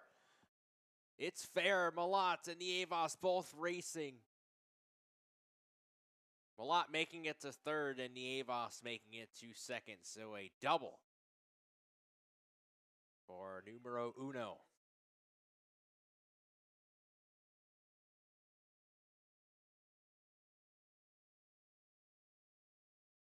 All of a sudden, Elmhurst is in business. Carthage will talk things over with Wyatt Midori.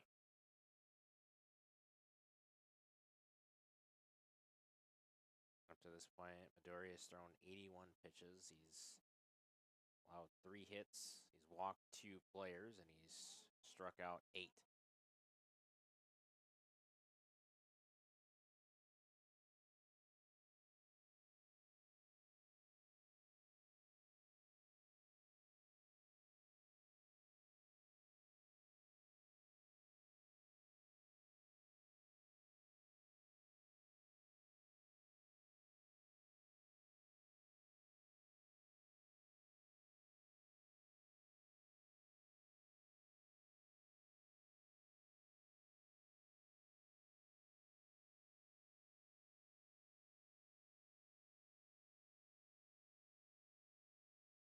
Again, looking ahead for the Firebirds.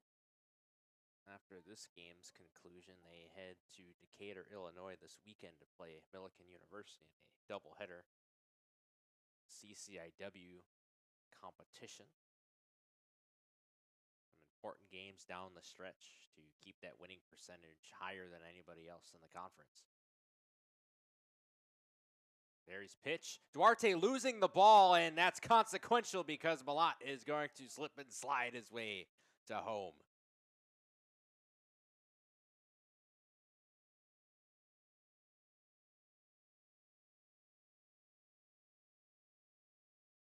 And Adon Dievas is at third as a result of Duarte losing Midori's pitch.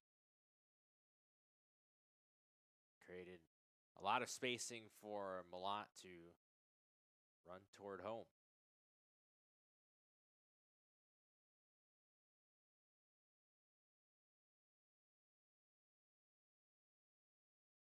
Two balls and no strikes is the count for Brett.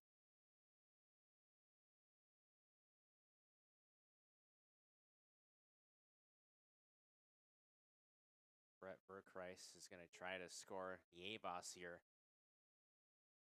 Or might get a walk instead here. It's 3 balls and no strikes. And since Brett Burkreis entered the batter's box, it's been a nightmare for pitching for the Firebirds. Lays it in for strike 1. Midori trying to pull it back for a full count.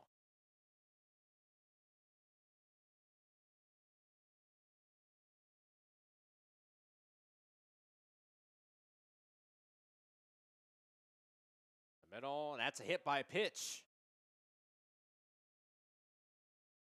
As Burkreis is showing the umpire that he got hit in the right arm. Burkreis over at first and Adon Dievas over at third. As it brings on Tommy Wickers.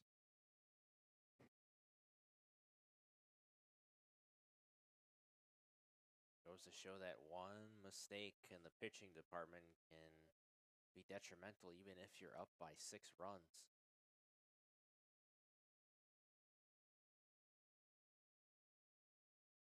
Best to stay out of these habits, especially when you have such a big lead. 0-1 count between Midori and Wickers.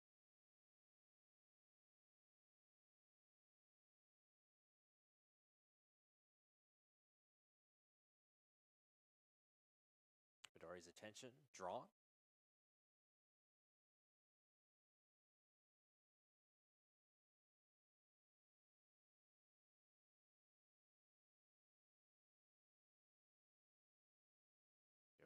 focus in on Wickers. He launches that one deep center field, and Chucky's got it. That'll be another run scored by the Blue Jays as Adon Nievas makes it home. Although Wickers gets out, Nievas with the run for Elmhurst. They pull within 5.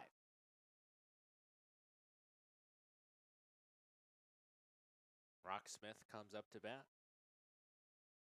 for the Blue Jays.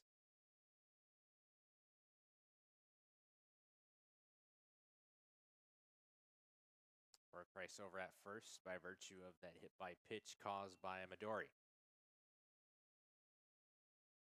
0-1 count between Rocksmith and Midori. Rocksmith also leads Elmhurst in walks with 13.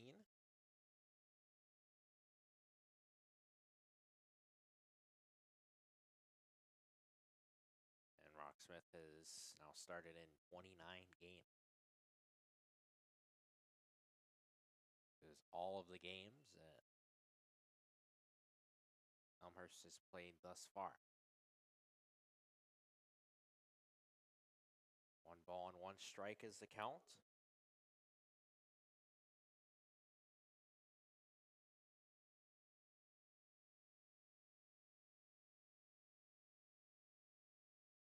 Duarte losing the ball again.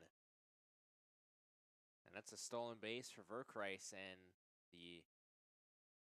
this connection between Midori and Duarte has not been beneficial for the Firebirds. Actually hurt them a lot if you take into account what's happened in the top of the 5th with Elmhurst getting 2 runs.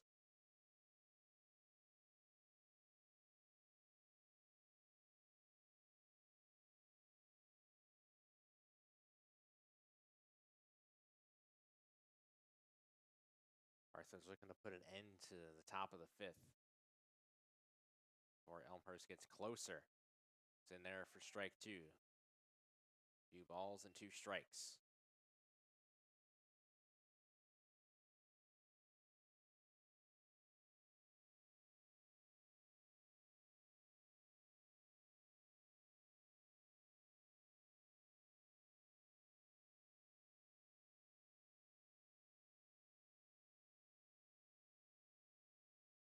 Rocksmith.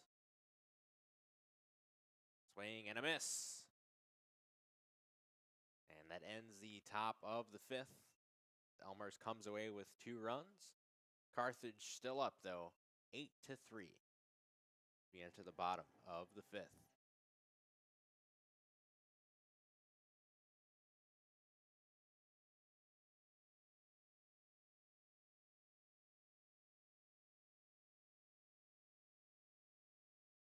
Some upcoming broadcasts for your Carthage Firebirds. Friday, April 18th, 7 p.m. men's lacrosse versus Carroll. Wednesday, April 23rd, we're back here on the Carthage Athletics stream for baseball. 3 p.m. versus Lawrence.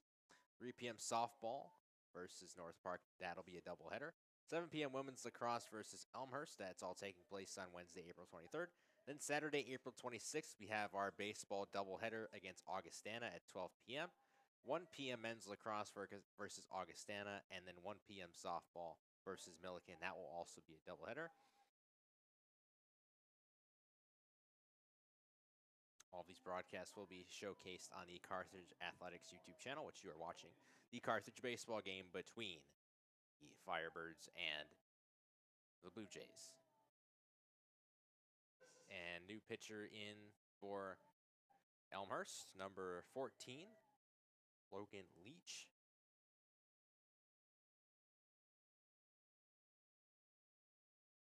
Junior out of Cary, Illinois, Cary Grove High School graduate.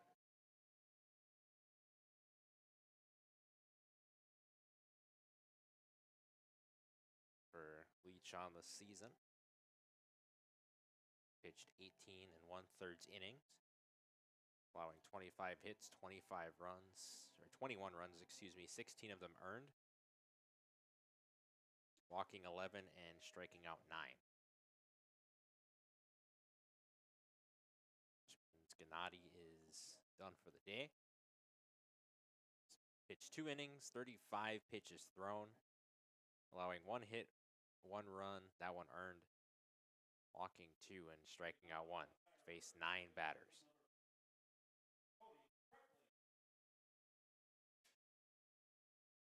Brings on Cody Kreckling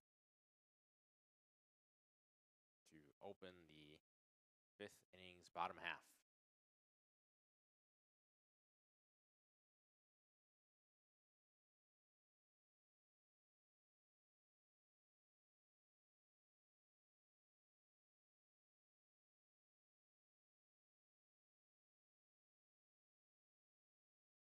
Kreckling checks his swing. That's ball 1.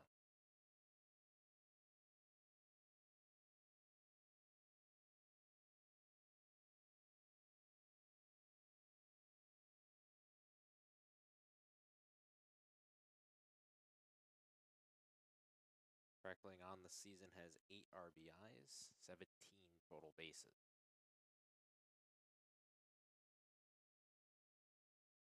Kreckling checks his swing, but it's strike number 1. It's 2 balls and 1 strike.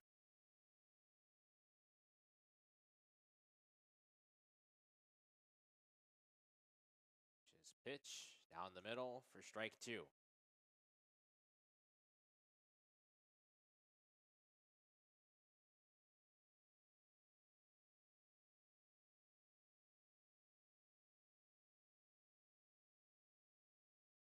Kreckling has suffered a flyout and a strikeout so far today. Now a full count.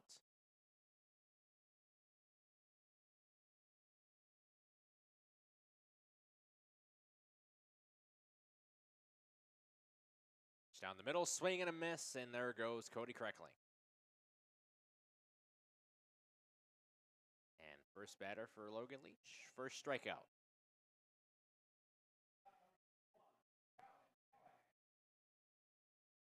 Colin Callahan comes up to bat.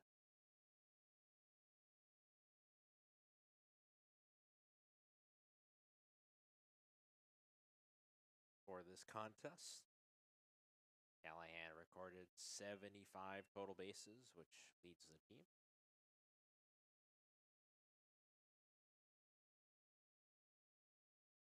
Next closest was Max Kyra with 63. Each down the middle.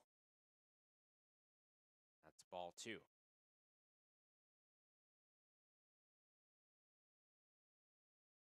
Callahan also leads the team with 6 stolen bases.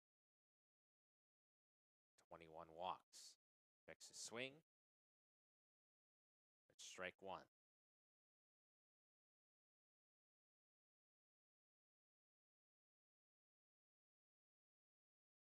Game 1 of the doubleheader against North Park.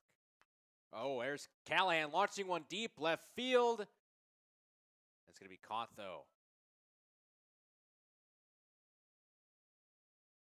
Put out made by Tommy Wickers. Thought maybe that one had the distance.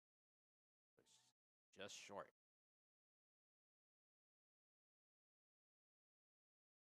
Brings on Max Cairo.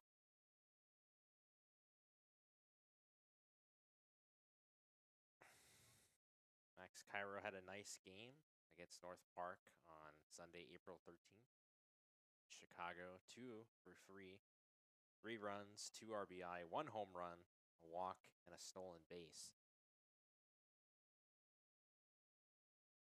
Today for Cairo, 2 hits and 2 runs.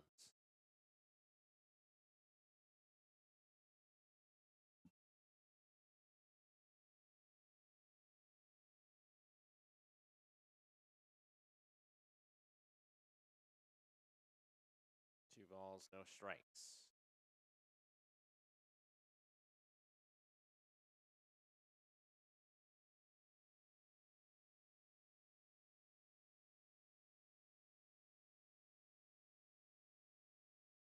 Leach down the middle, strike 1. Making Cairo think he got a walk, but not just yet.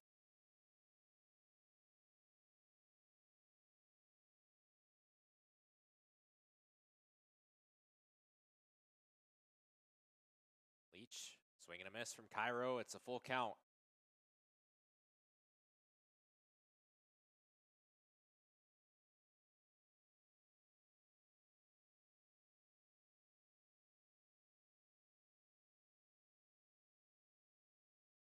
Down the middle, swing and a miss, and that ends the bottom of the 5th. Logan Leach striking out 2 of the 3 batters he faced. And through 5, Carthage leads Elmhurst 8-3. Carthage 8 runs, 9 hits, no errors. Elmhurst 3 runs, 3 hits, no errors.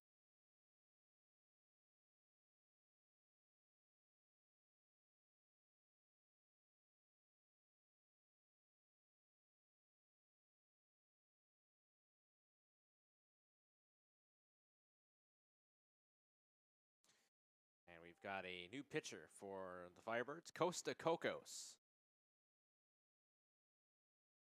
And Wyatt Motory will be done for the day.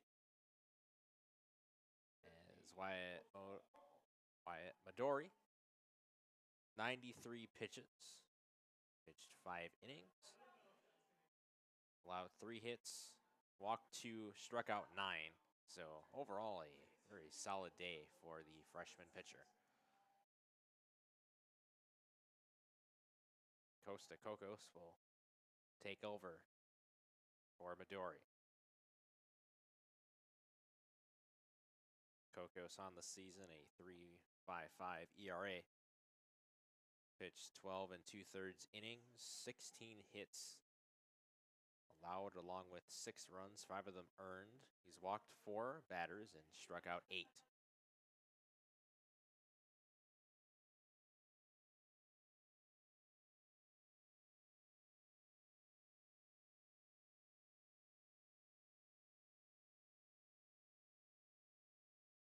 On the due up for Elmhurst, Evan Johnson, Javier Cervantes, and Calvin Keith.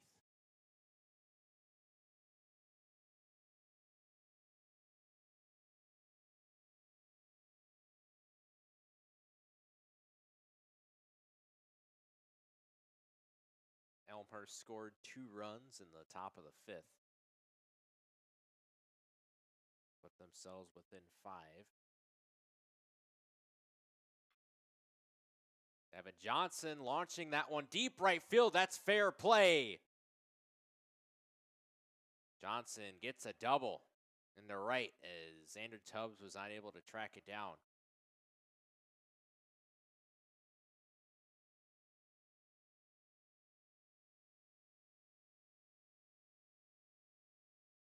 Javier Cervantes comes up to bat for the Blue Jays following that double liner from Evan Johnson.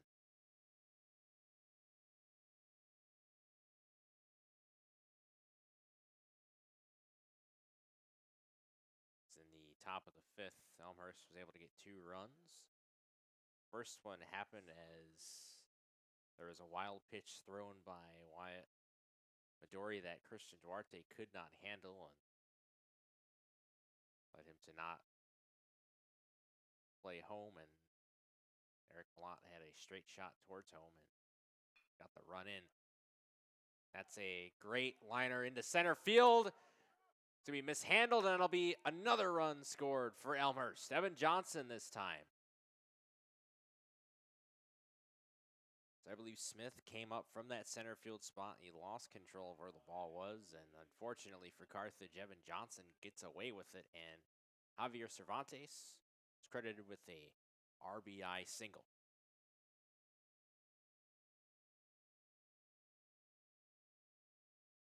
Now Elmhurst within 4.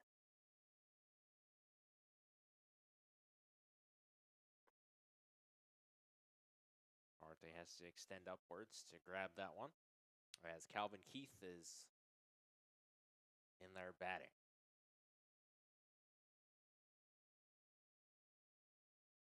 1 point Carthage led this game 7-1.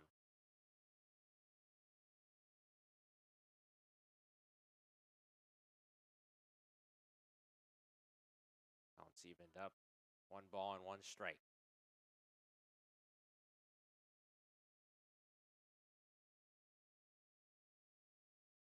second run for Elmhurst, and the fifth was scored by virtue of a sacrifice fly by Tommy Wickers. Be an RBI as Don Nieves would be at third and got a straight shot to home.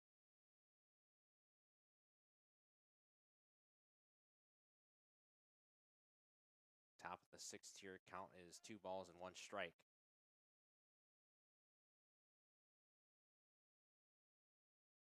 The Firebirds look to rally back here after allowing Evan Johnson to get a run.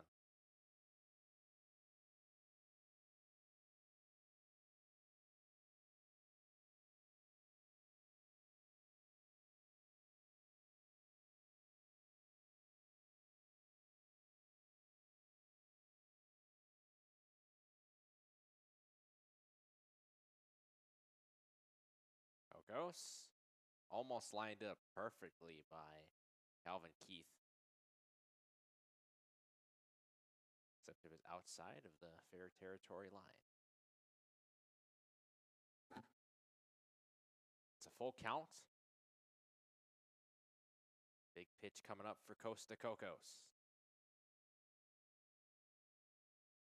Down the middle, and a strikeout. Calvin Keith can't believe it.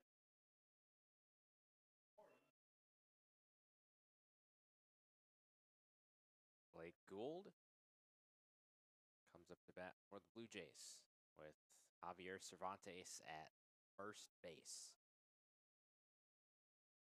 Cocos down the middle, swing and a miss by Gould.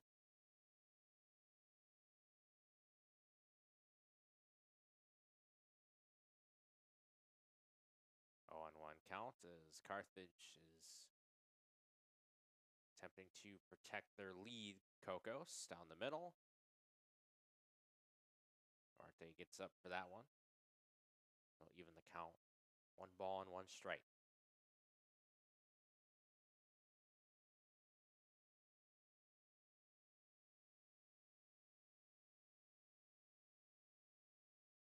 Cocos makes Gould swing and miss.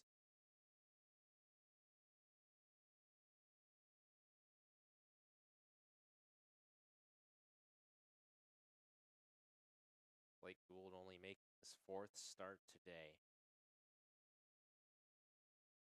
for the Blue Jays, so not a ton of action in the starting spot, and a strikeout from Costa Cocos. Once more, back to back.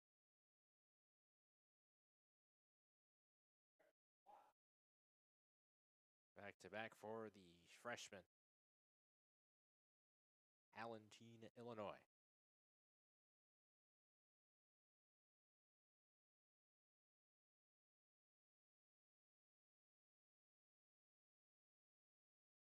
Down the middle for strike 1 against Eric Malott.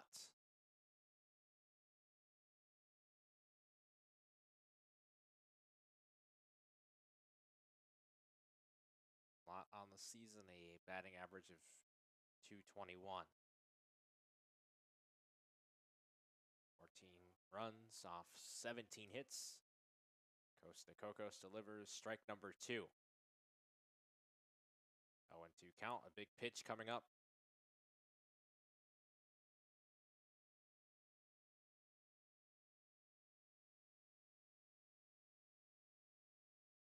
Cocos delivers. That one's outside though. 1 ball and 2 strikes.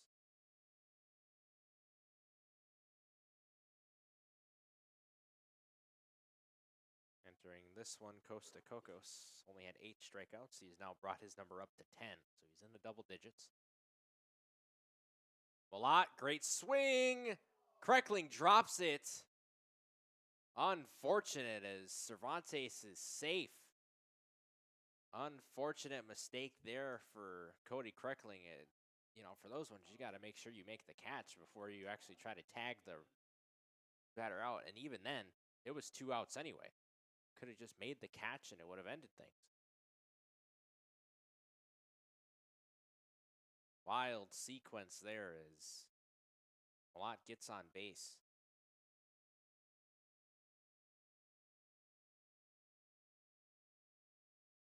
close. Delivers it for strike one.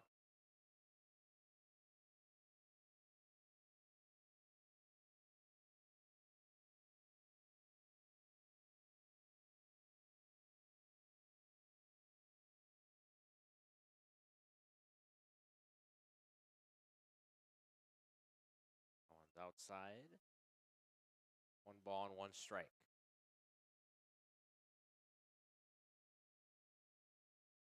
Lot at first, Cervantes at second.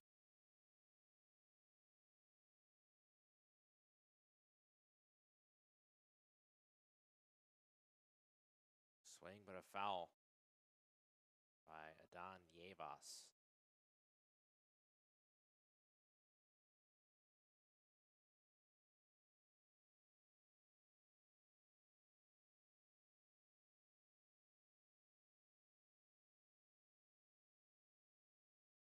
One ball and 2 strikes.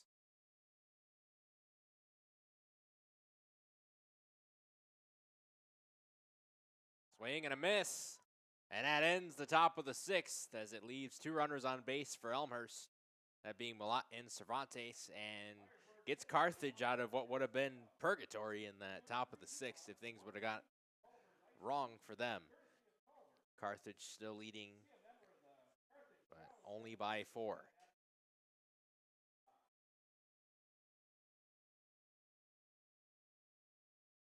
And we'll enter the bottom of the 6th. With Carthage's lead shrinking, we'll see if they can extend it outwards once again.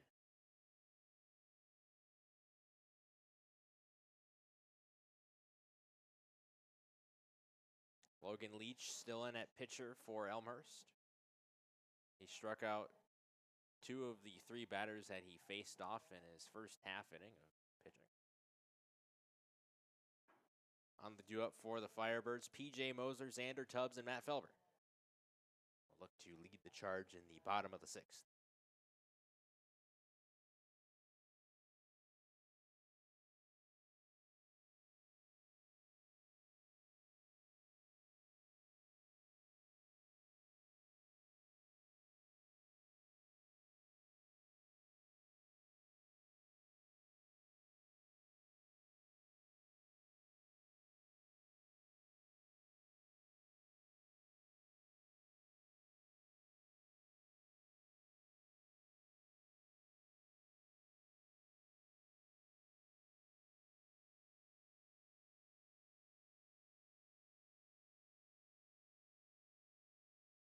As we enter the bottom of the 6th, P.J. Moser will be up to bat for the Firebirds, number 28.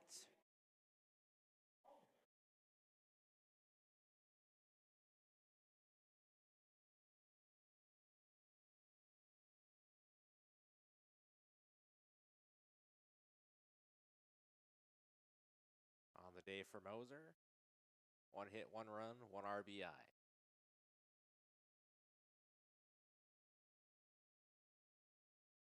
The pitch gets away from Leach. That's ball 1.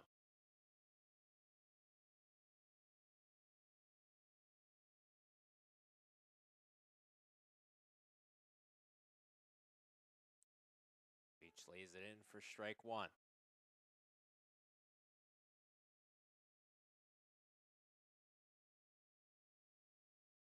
In the bottom of the 5th, Leach was able to strike out Cody Kreckling and Max Cairo. Cairo, one of the batters with the highest batting average on the team, so especially for a relief pitcher, that is impressive.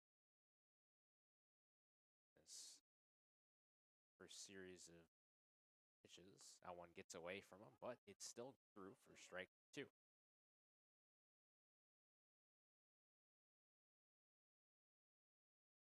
balls and 2 strikes.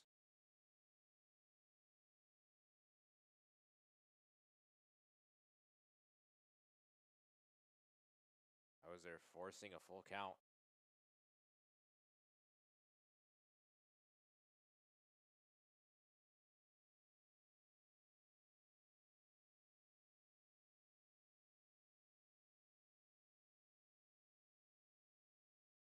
Moser fouls that one off. He tried to line it. towards third. Couldn't get the angle. It's still a full count. Logan Leach, a big pitch upcoming. For the junior out of Cary, Illinois, Cary Grove High School graduate. Beach, and Moser swings and fouls again.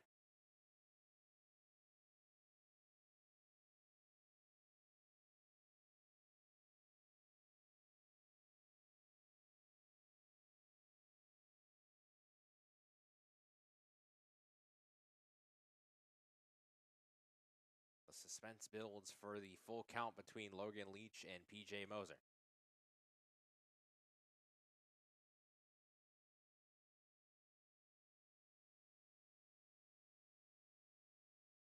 Beach. Moser, deep drive into left field. However, it curves towards the left fielder of Elmhurst, that being Tommy Wickers. If it wouldn't have curved, it would have been a straight shot towards center.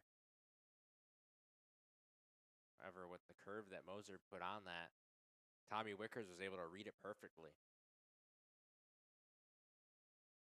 Beach to Tubbs. Pop fly into foul play.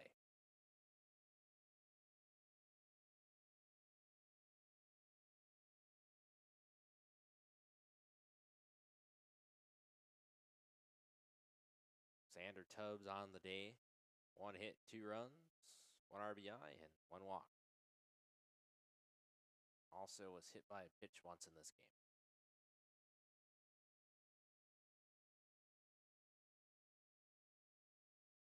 One ball and 1 strike is the count.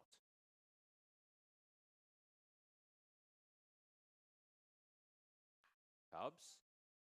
That's not through for a base hit, and that'll be a put out from Calvin Keith and Rock Smith. The 5-3 connection.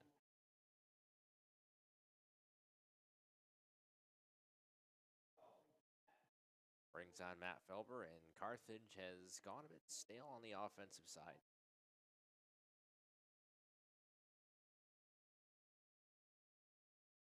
See if they can fuel the flame once more. Felber, deep drive into center. That'll be caught, though, by Adon Yeves. That'll end the bottom of the 6th, and through 6, Carthage leading 8-4 over Elmhurst. Carthage 8 runs, 9 hits, no errors, and Elmhurst 4 runs, 6 hits, no errors.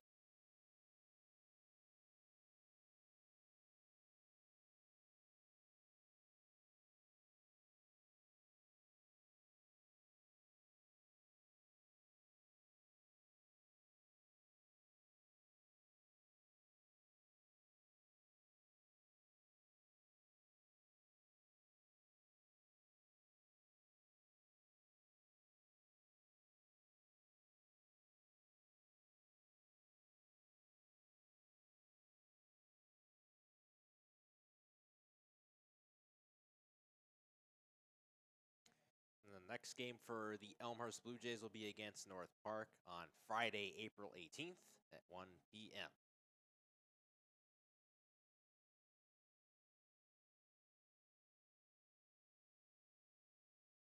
Santino and Yadi Wotak is in at pitcher for the Firebirds, coming in for Costa Cocos.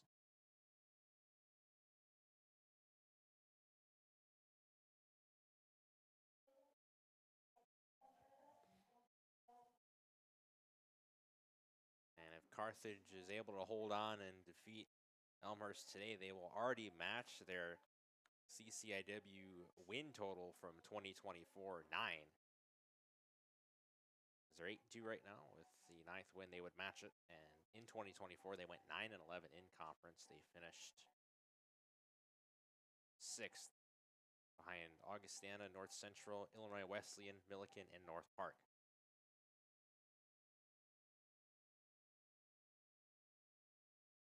On the due-up for Elmhurst, Brett Verkreis, Tommy Wickers, and Rock Smith.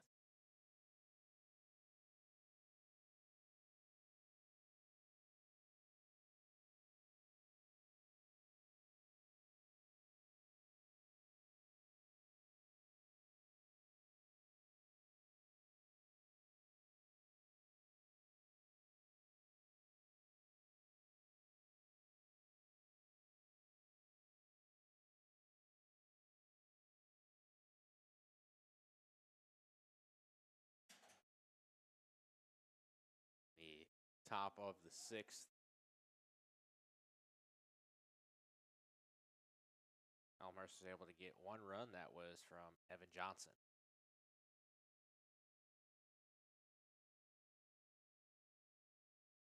But Brett Burkrice is up to bat for Elmhurst.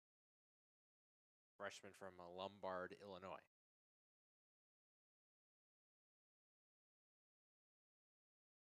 Santino's first pitch almost hitting Burkrice.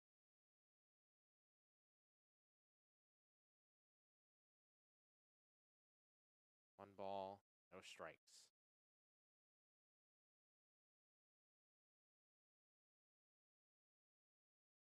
Lays it in there for strike one, though. It evens the count.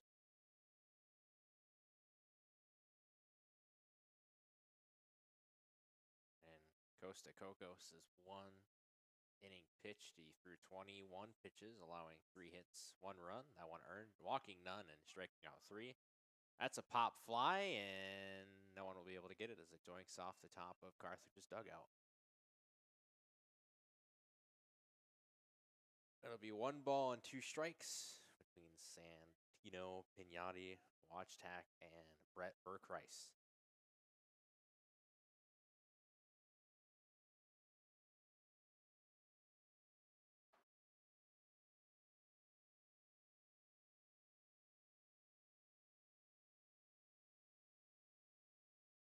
That's a hit by a pitch for sure, as Burkrice gets a one-way ticket to first.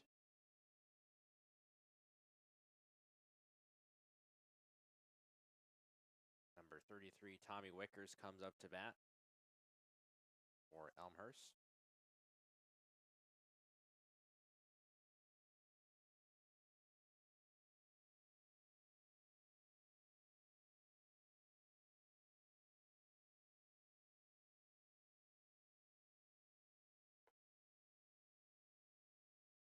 Santino's first pitch goes ball.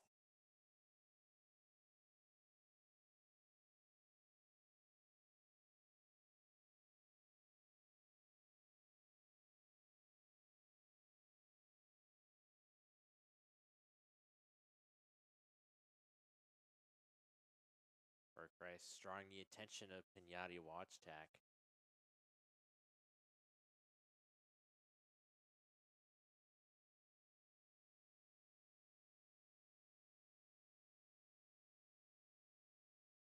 Wickers checking his swing. Ball 2.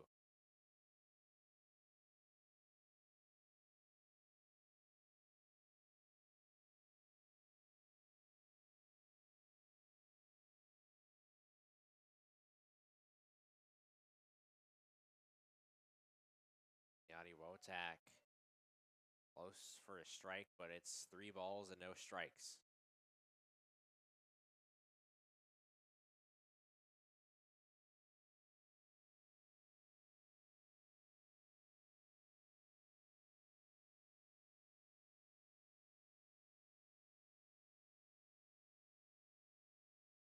And that's a walk for Tommy Wickers. So hit by a pitch and a walk. And Duarte and Pignati Watchtack will have a discussion.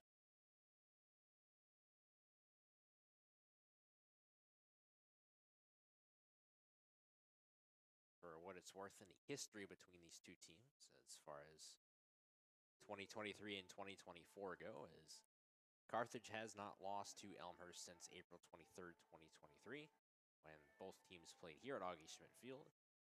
A 12-4 loss was suffered by the Firebirds, and ever since then, they have defeated Elmhurst. They did a complete sweep in the 2024 season, winning 7-5 and 16-3 on April 13th, 2024. And April 14th, 2024, they won against Elmhurst here at Augie Schmidt Field, 7-4. And this season, last Tuesday, April 8th, Firebirds defeated Elmhurst in Elmhurst, Illinois, 20-5 within 7. 2 base runners on tap for Elmhurst as Rock Smith swing and a miss.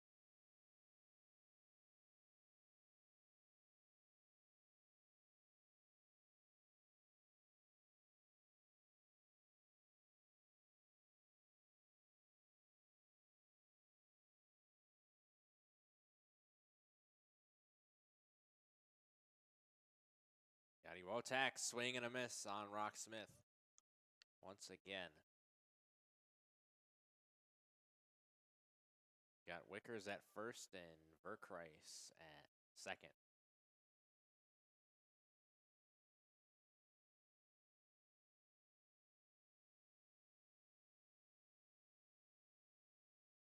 Rock Smith gets hit by a pitch. That looked rough.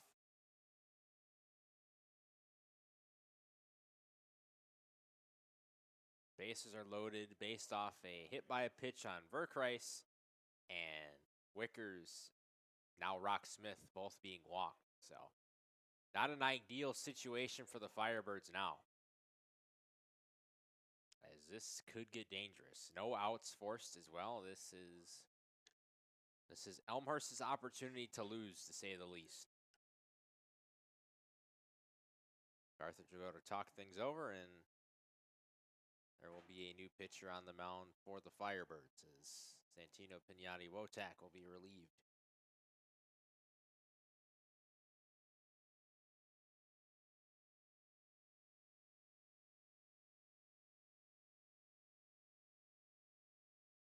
I believe number 25, James Lindenmuth, will be the pitcher.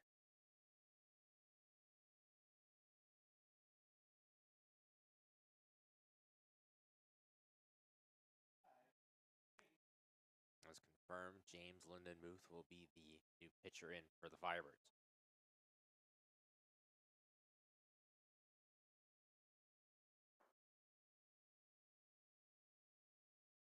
Lindenmuth on the season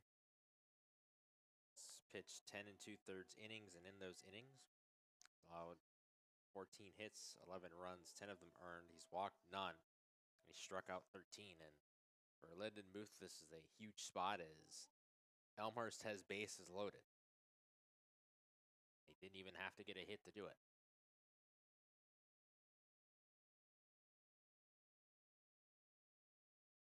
As Verkreis was hit by a pitch, and Tommy Wickers and Rock Smith were both walked back-to-back by Pignati Wotak, who's being relieved by James Lindenmuth, for 25 for the Firebirds on the mound currently. Top of the 7th, base is loaded. This is a huge spot for Elmhurst to get themselves back in this game.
Bases loaded. Evan Johnson up to bat. Maybe the first pitch, high and away. That's ball one. Carthage cannot afford another walk here. If that were the case, then Verkreis would have a free shot to home. He would just be able to walk his way there. No pressure on him.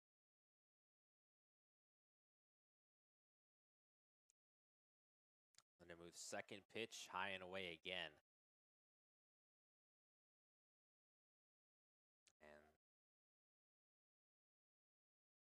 outside of Wyatt Midori, the pitching department has not been stable for the Firebirds.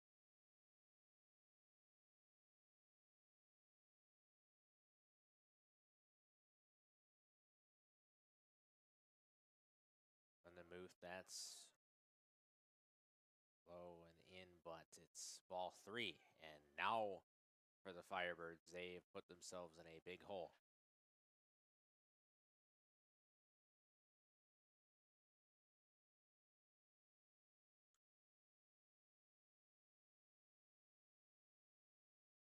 That's a walk for Johnson, and that's a run for Burkreis.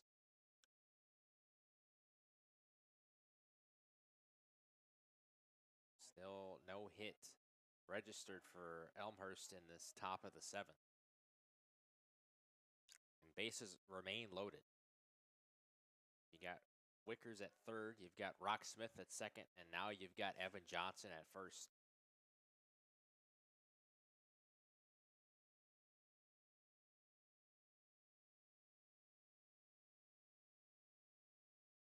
That one's launched, caught.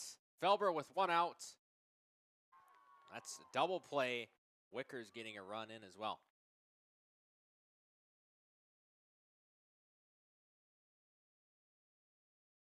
Elmhurst pulls within 2. And Carthage, they needed that double play. So Calvin Keith comes up to bat, and Rock Smith is at 3rd.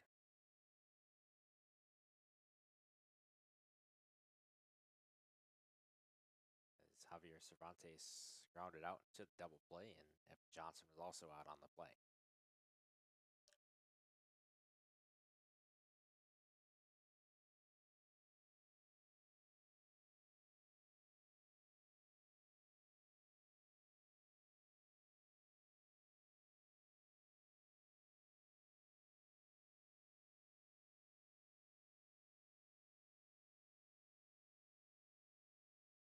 Calvin Keith. That's the 3rd out needed for the Firebirds.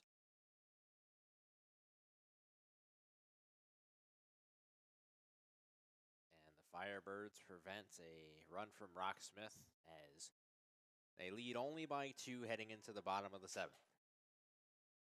As they did as best as they could to prevent multiple runs being scored from Elmhurst that could have gotten them the lead. However, Carthage hangs on just for a little bit longer. They enter the bottom of the 7th, where they're going to need some runs pretty soon here, as Elmhurst has gotten some momentum offensively this last couple innings.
On the due up in the bottom of the 7th, Christian Duarte, who is now on the screen, and be Drew Connect and AJ Gesa following him.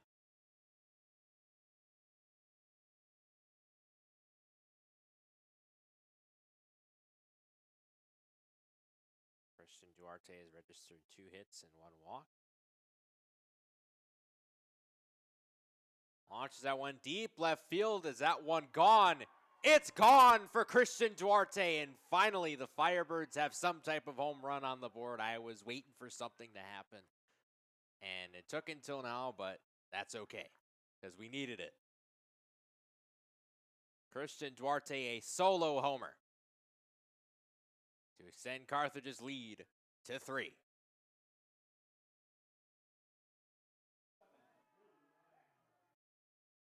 Christian Duarte registers his 5th home run on the season.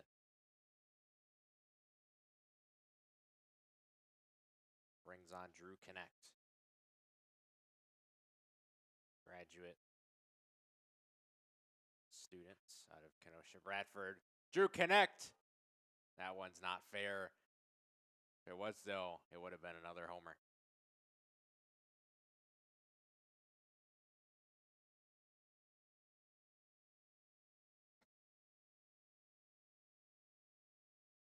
For what it's worth, Drew Connect has 4 home runs on the season.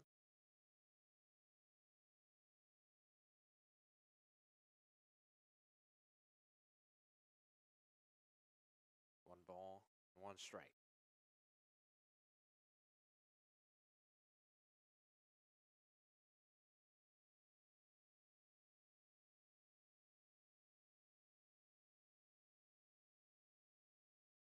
Each down the middle.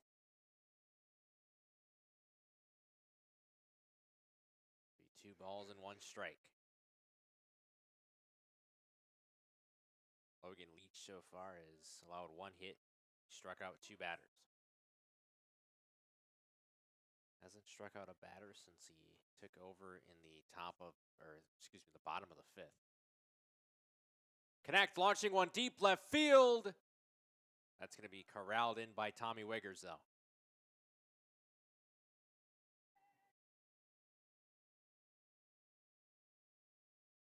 Wickers with a great catch, and thought Drew Connect had enough mustard on that one. Brings up Chucky Smith, number 36.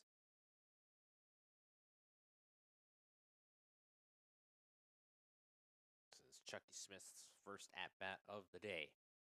Smith trying to line one, but Burkreis collects it to Rock Smith, and that's a put out immediately.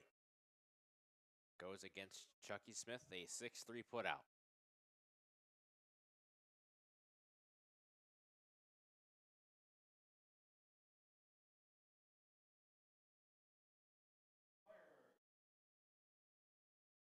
And number 18, Matty Gopinski, the junior out of Lake Forest, Illinois, comes up to bat. Gopinski is subbing in for Cody Kreckling, number 14.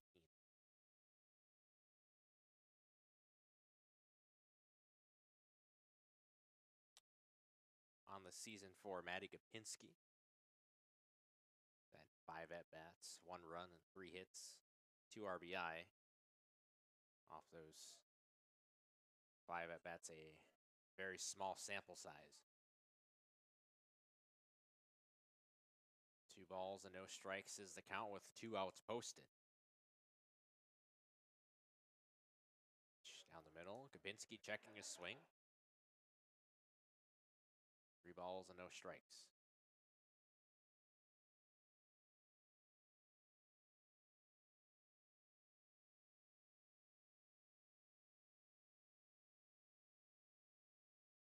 Leach lays it in for strike 1.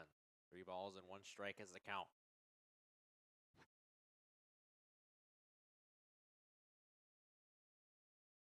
Carthage would love to get some more offensive action going here. Gopinski swing and a miss, though. Forces a full count.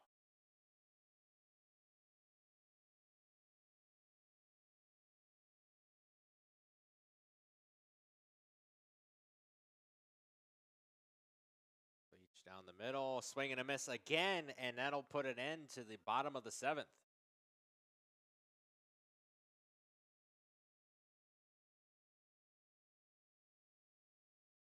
As through 7, Carthage leads 9-6 against Elmhurst. Carthage 9 runs, 10 hits, no errors, and Elmhurst 6 runs, 6 hits, no errors.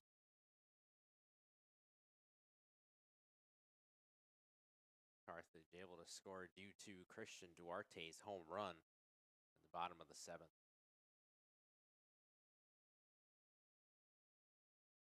And I believe there's a new pitcher in for Carthage once more. This is number 22, Jake Papagayo.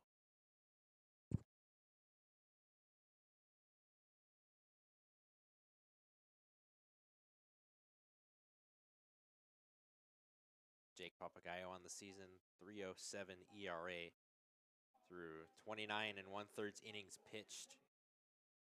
Allowed 24 hits, 13 runs, 10 of them earned, walked 13, and he struck out 36, which is 3rd highest on the team behind Ryan Scanlon and Bryce Sham, who has 78.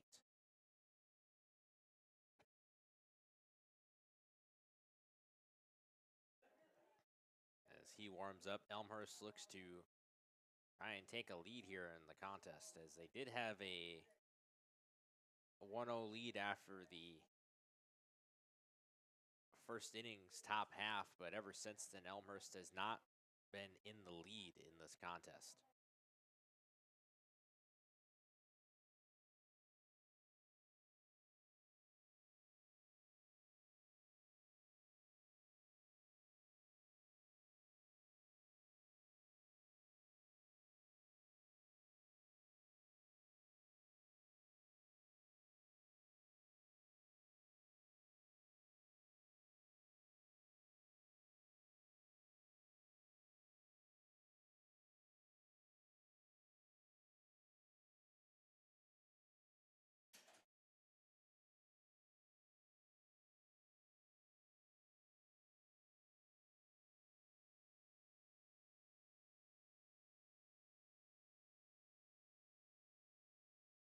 On the do it for Elmhurst, Zach Conrad, Eric Malott, and Adon Yeves.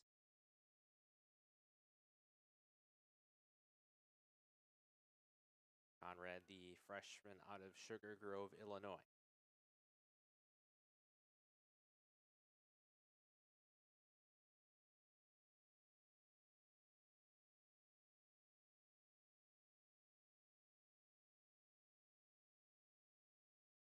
On the season for Conrad, a batting average of 300. Appearing in his 16th game for the Blue Jays. In 60 at-bats, 10 runs off 18 hits. He's recorded a double and a single home run. 12 RBI as well throughout the season.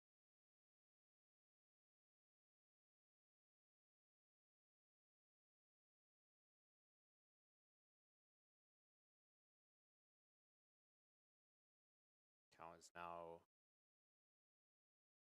2 balls, no strikes.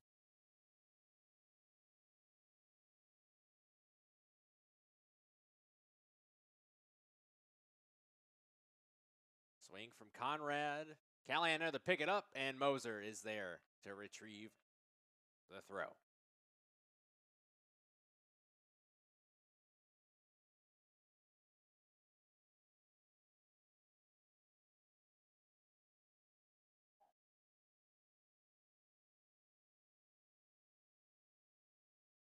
Number 5, Eric Malott comes up to bat for Elmhurst. So far today for Eric Malott, 1 hit, 1 run, 1 walk, 1 strikeout.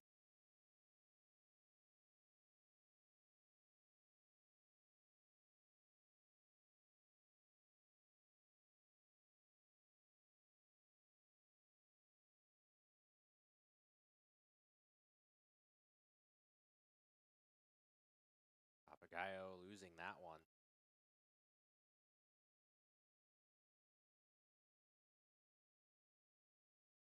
Two balls and no strikes.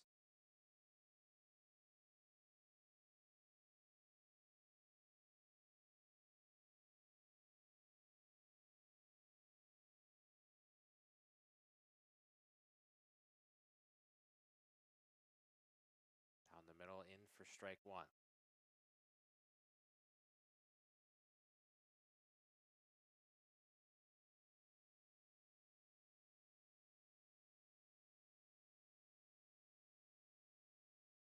Elmhurst trying to fight their way back into this contest. Papagayo's pitch outside. 3 balls and 1 strike. Elmhurst defeated Carroll University on Sunday, April 13th, in a close 10-11 ball game where Elmhurst led 11-6 before the bottom of the 8th, and then Carroll threatened to take the lead with 3 runs scored in the 9th inning. That one goes foul. Score was 11-9 in the bottom of the 9th as Carroll put on another run, so it'd be 11-10, but then Elmhurst would hold off the Pioneers as Marty Fraga, their other pitcher, struck out 2 batters in the bottom of the 9th. Last one struck out while looking. That's a full count here. Papagayo Papagayo loses Eric Malat.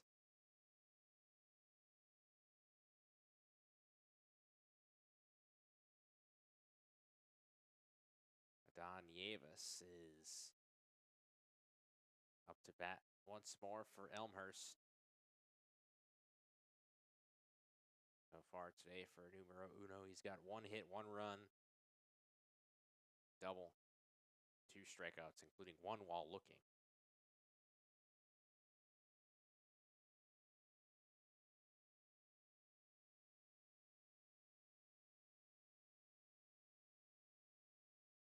That one's fouled off from the freshman out of Rochester, Illinois.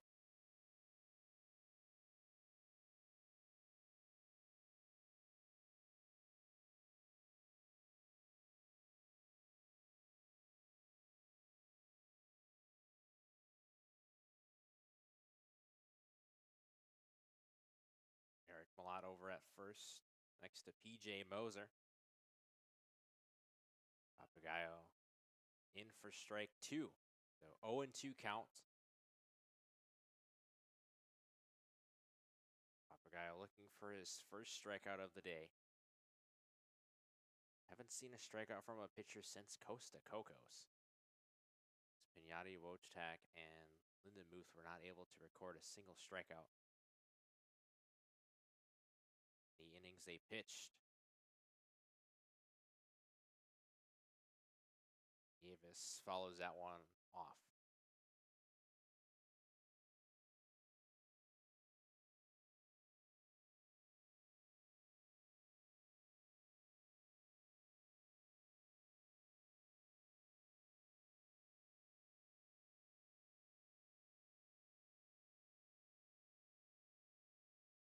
Comes the pitch from Papagayo. Almost hits Nieves. 1 ball and 2 strikes.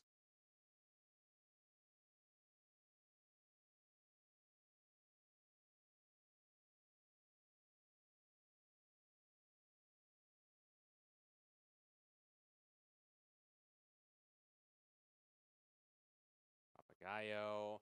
Nieves swinging on that one. Papagayo. It's 1, but they can't get Nieves out. So Eric Malat goes back to the dugout.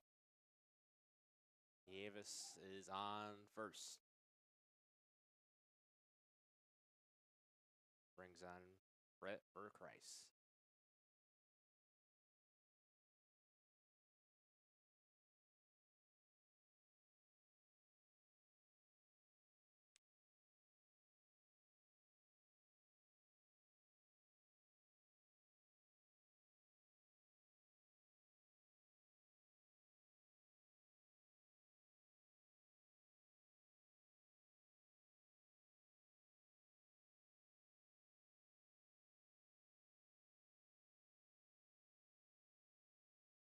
Papagayo down the middle. Burkreis with a nice hit.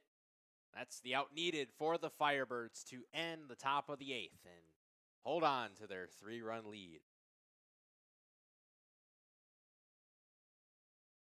As we will transition to the bottom of the 8th, where the Firebirds have another chance to tack on some more runs, put it a little bit more out of reach.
at pitcher for Elmhurst, number 15,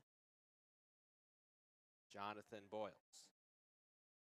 He's sophomore out of Bolingbrook, Illinois, Plainfield East High School graduate. Comes in for Logan Leach, who finishes the day with 3 innings pitched, 38 thrown, allowing only 1 hit and striking out 3.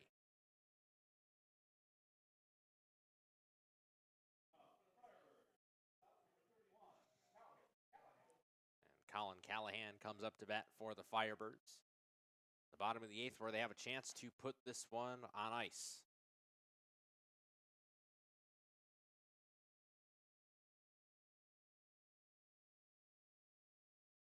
Callahan, deep drive into right center field, and that's through for a base hit. Might be able to go to second, might be able to go to third, actually. He goes to third, a triple for Colin Callahan.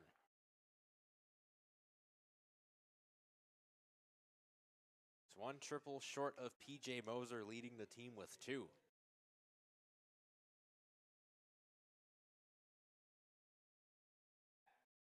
Here comes Max Cairo. On the day for Cairo, 2 hits, 2 runs, 1 strikeout.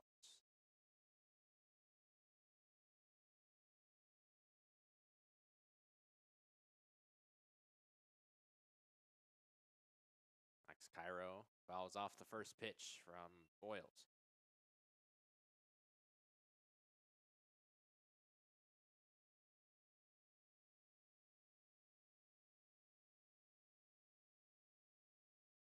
Swing and a miss from Cairo.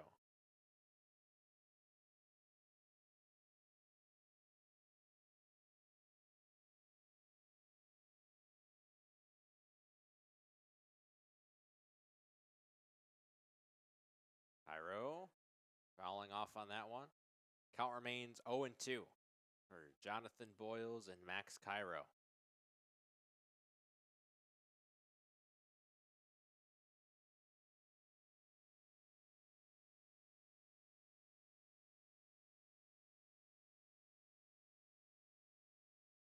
Cairo fouling that one off as well, making Jonathan Boyles pitch more than he ideally has to here.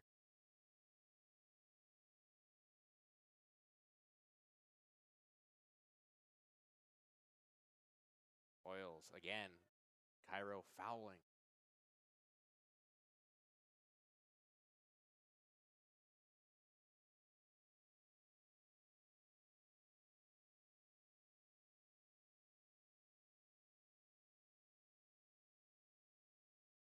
Cairo, another foul.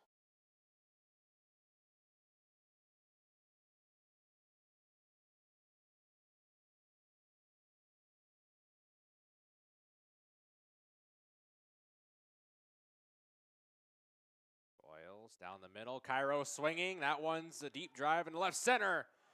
That's through for a base hit. Colin Callahan will get his 3rd run of the day. Carthage extending their lead to 4.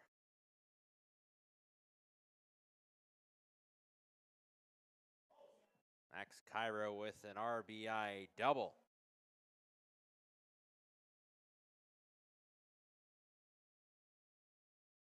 That brings on P.J. Moser.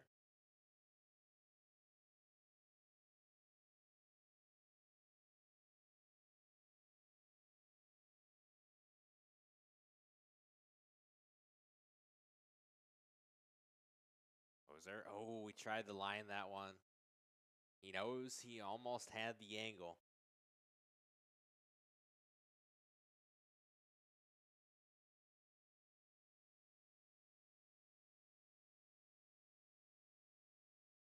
Would have been a great angle, too.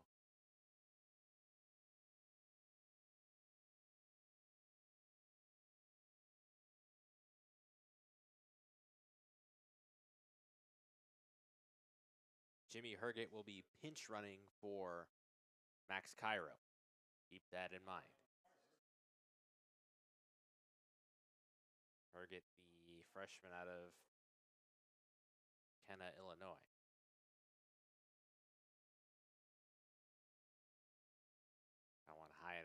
Boyles. 1 ball and 1 strike.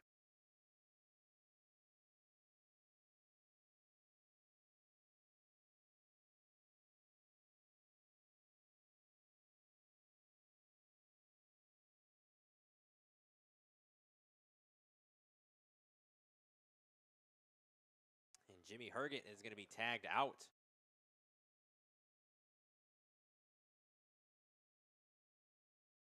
So nobody left on base for the Firebirds. Herget tried to overextend, however, he got caught in his tracks.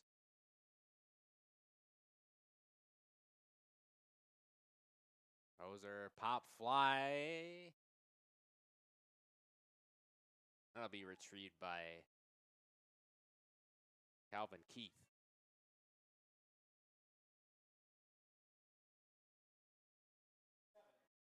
Brings on number 37, Xander Tubbs, CCIW hitter of the week.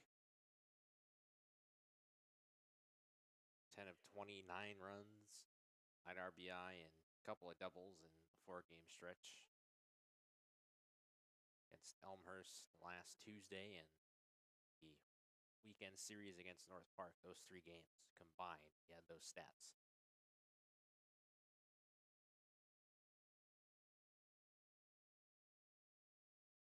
Tubbs swinging to foul territory, and that is caught by Rock Smith. That'll bring us to the top of the 9th, where Elmhurst has a chance to hold this one back in their favor.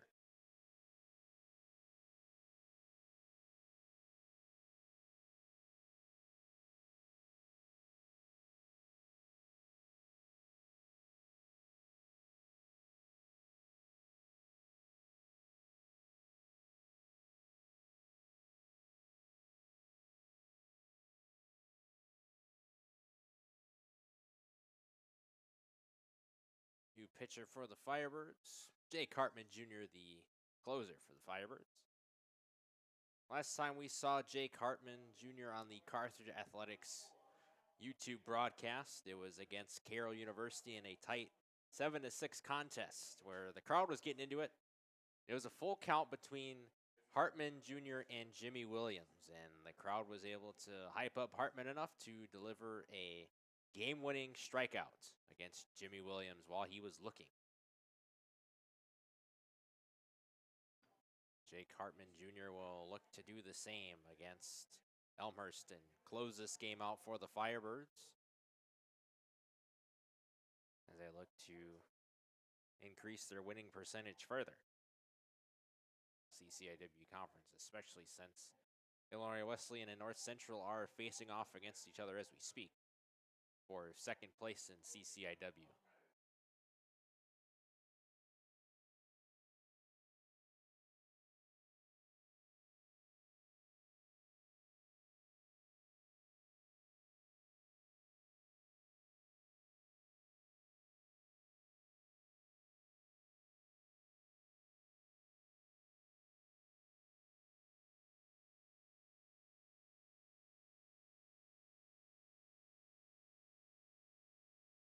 On the due up for Elmhurst, Tommy Wickers, Rock Smith, and Evan Johnson.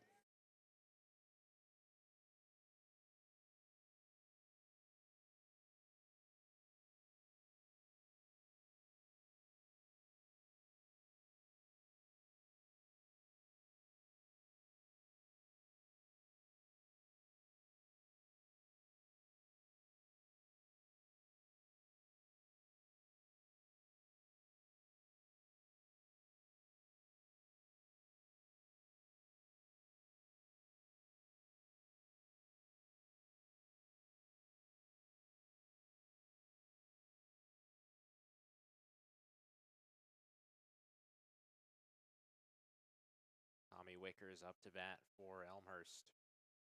Top of the 9th.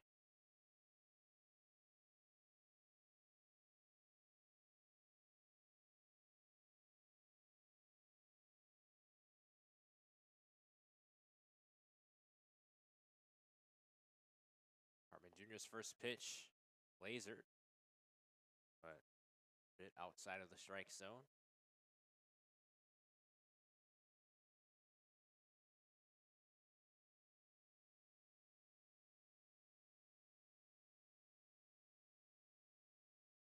Duarte losing hold of that pitch from Hartman Jr. It's 2 balls and no strikes.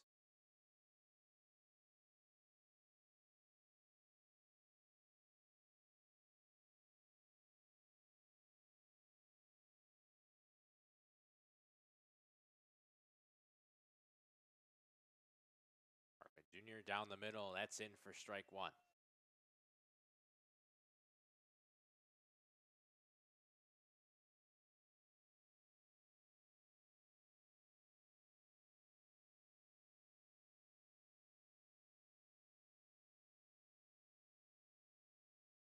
That one lined up for Tommy Wickers, and that's a single. Liner into right field, and Elmhurst is not done just yet. Brings on Rocksmith, number 21.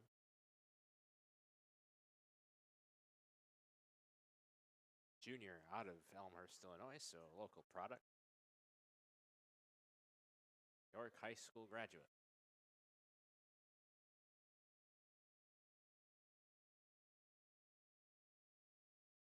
Junior, my goodness, that one was high and far, far away from the strike zone. 1 ball, no strike.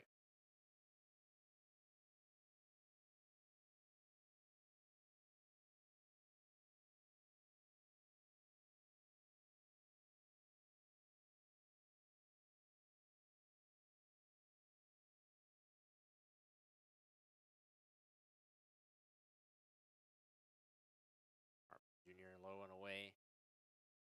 2 balls, no strikes.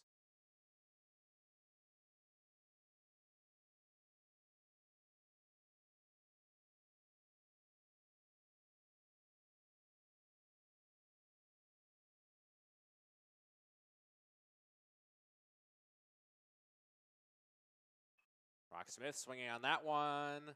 Divine to Callahan. To Moser. That's a double play for the Firebirds.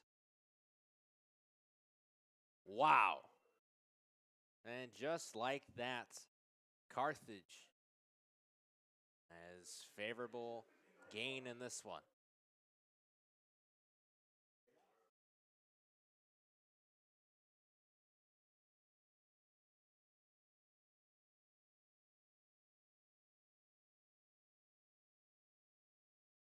Wickers and Rocksmith got caught in the crossfire of a double play made by Divine, Callahan, and Moser. In for strike 1 against Evan Johnson for Jake Hartman Jr. The ERA of .64 in 14 innings pitched, allowing 7 hits, 1 run. That being earned and striking out 26. Hartman, that one bobbled by Duarte. 1 ball and 1 strike.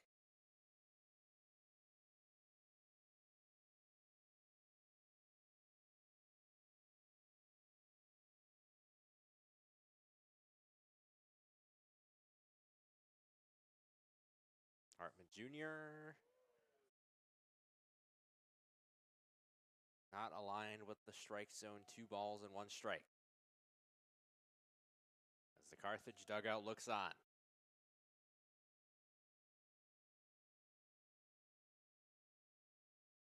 Hartman Jr. swing and a miss from Evan Johnson.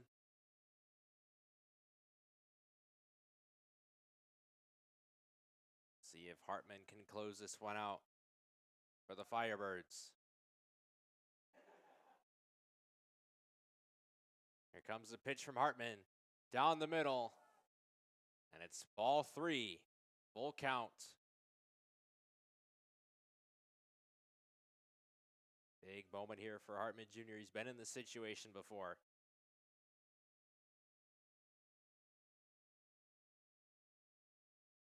The pitch fouled off by Evan Johnson.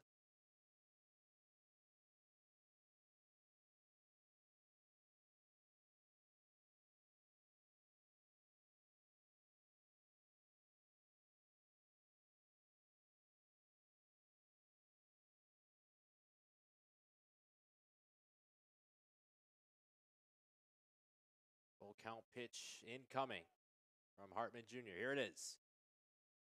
Fouled off again by Johnson.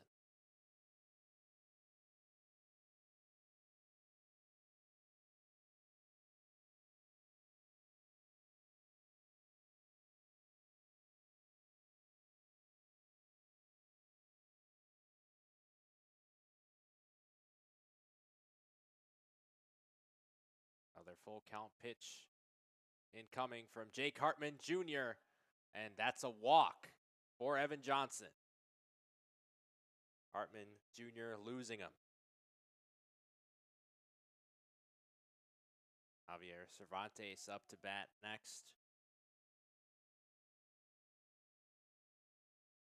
Junior out of Elgin, Illinois.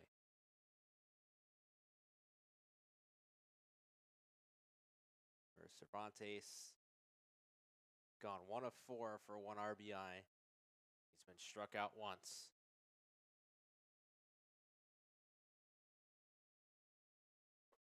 Hartman Jr. One away, ball 1.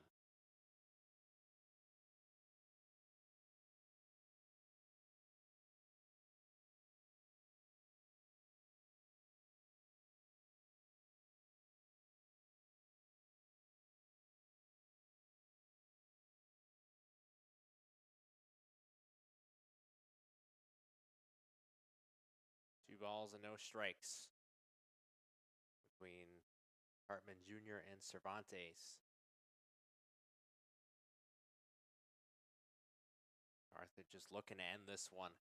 Strike 1 delivered by Jake Hartman Jr.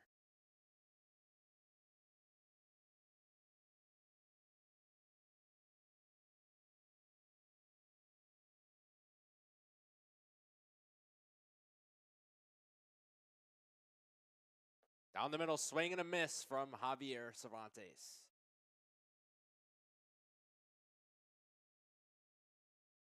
Two balls and 2 strikes.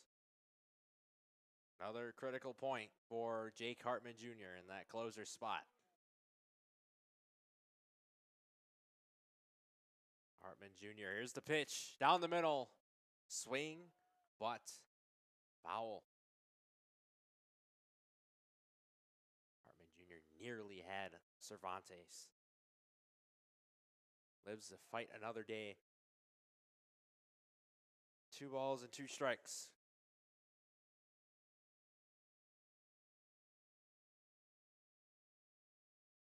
One of the Carthage assistant coaches hands the umpire a fresh set of baseballs.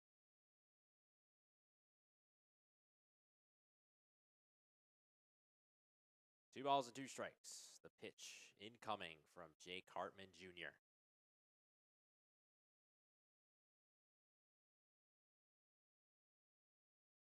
This one coming in hot. Swing and a miss, and Carthage will win the game.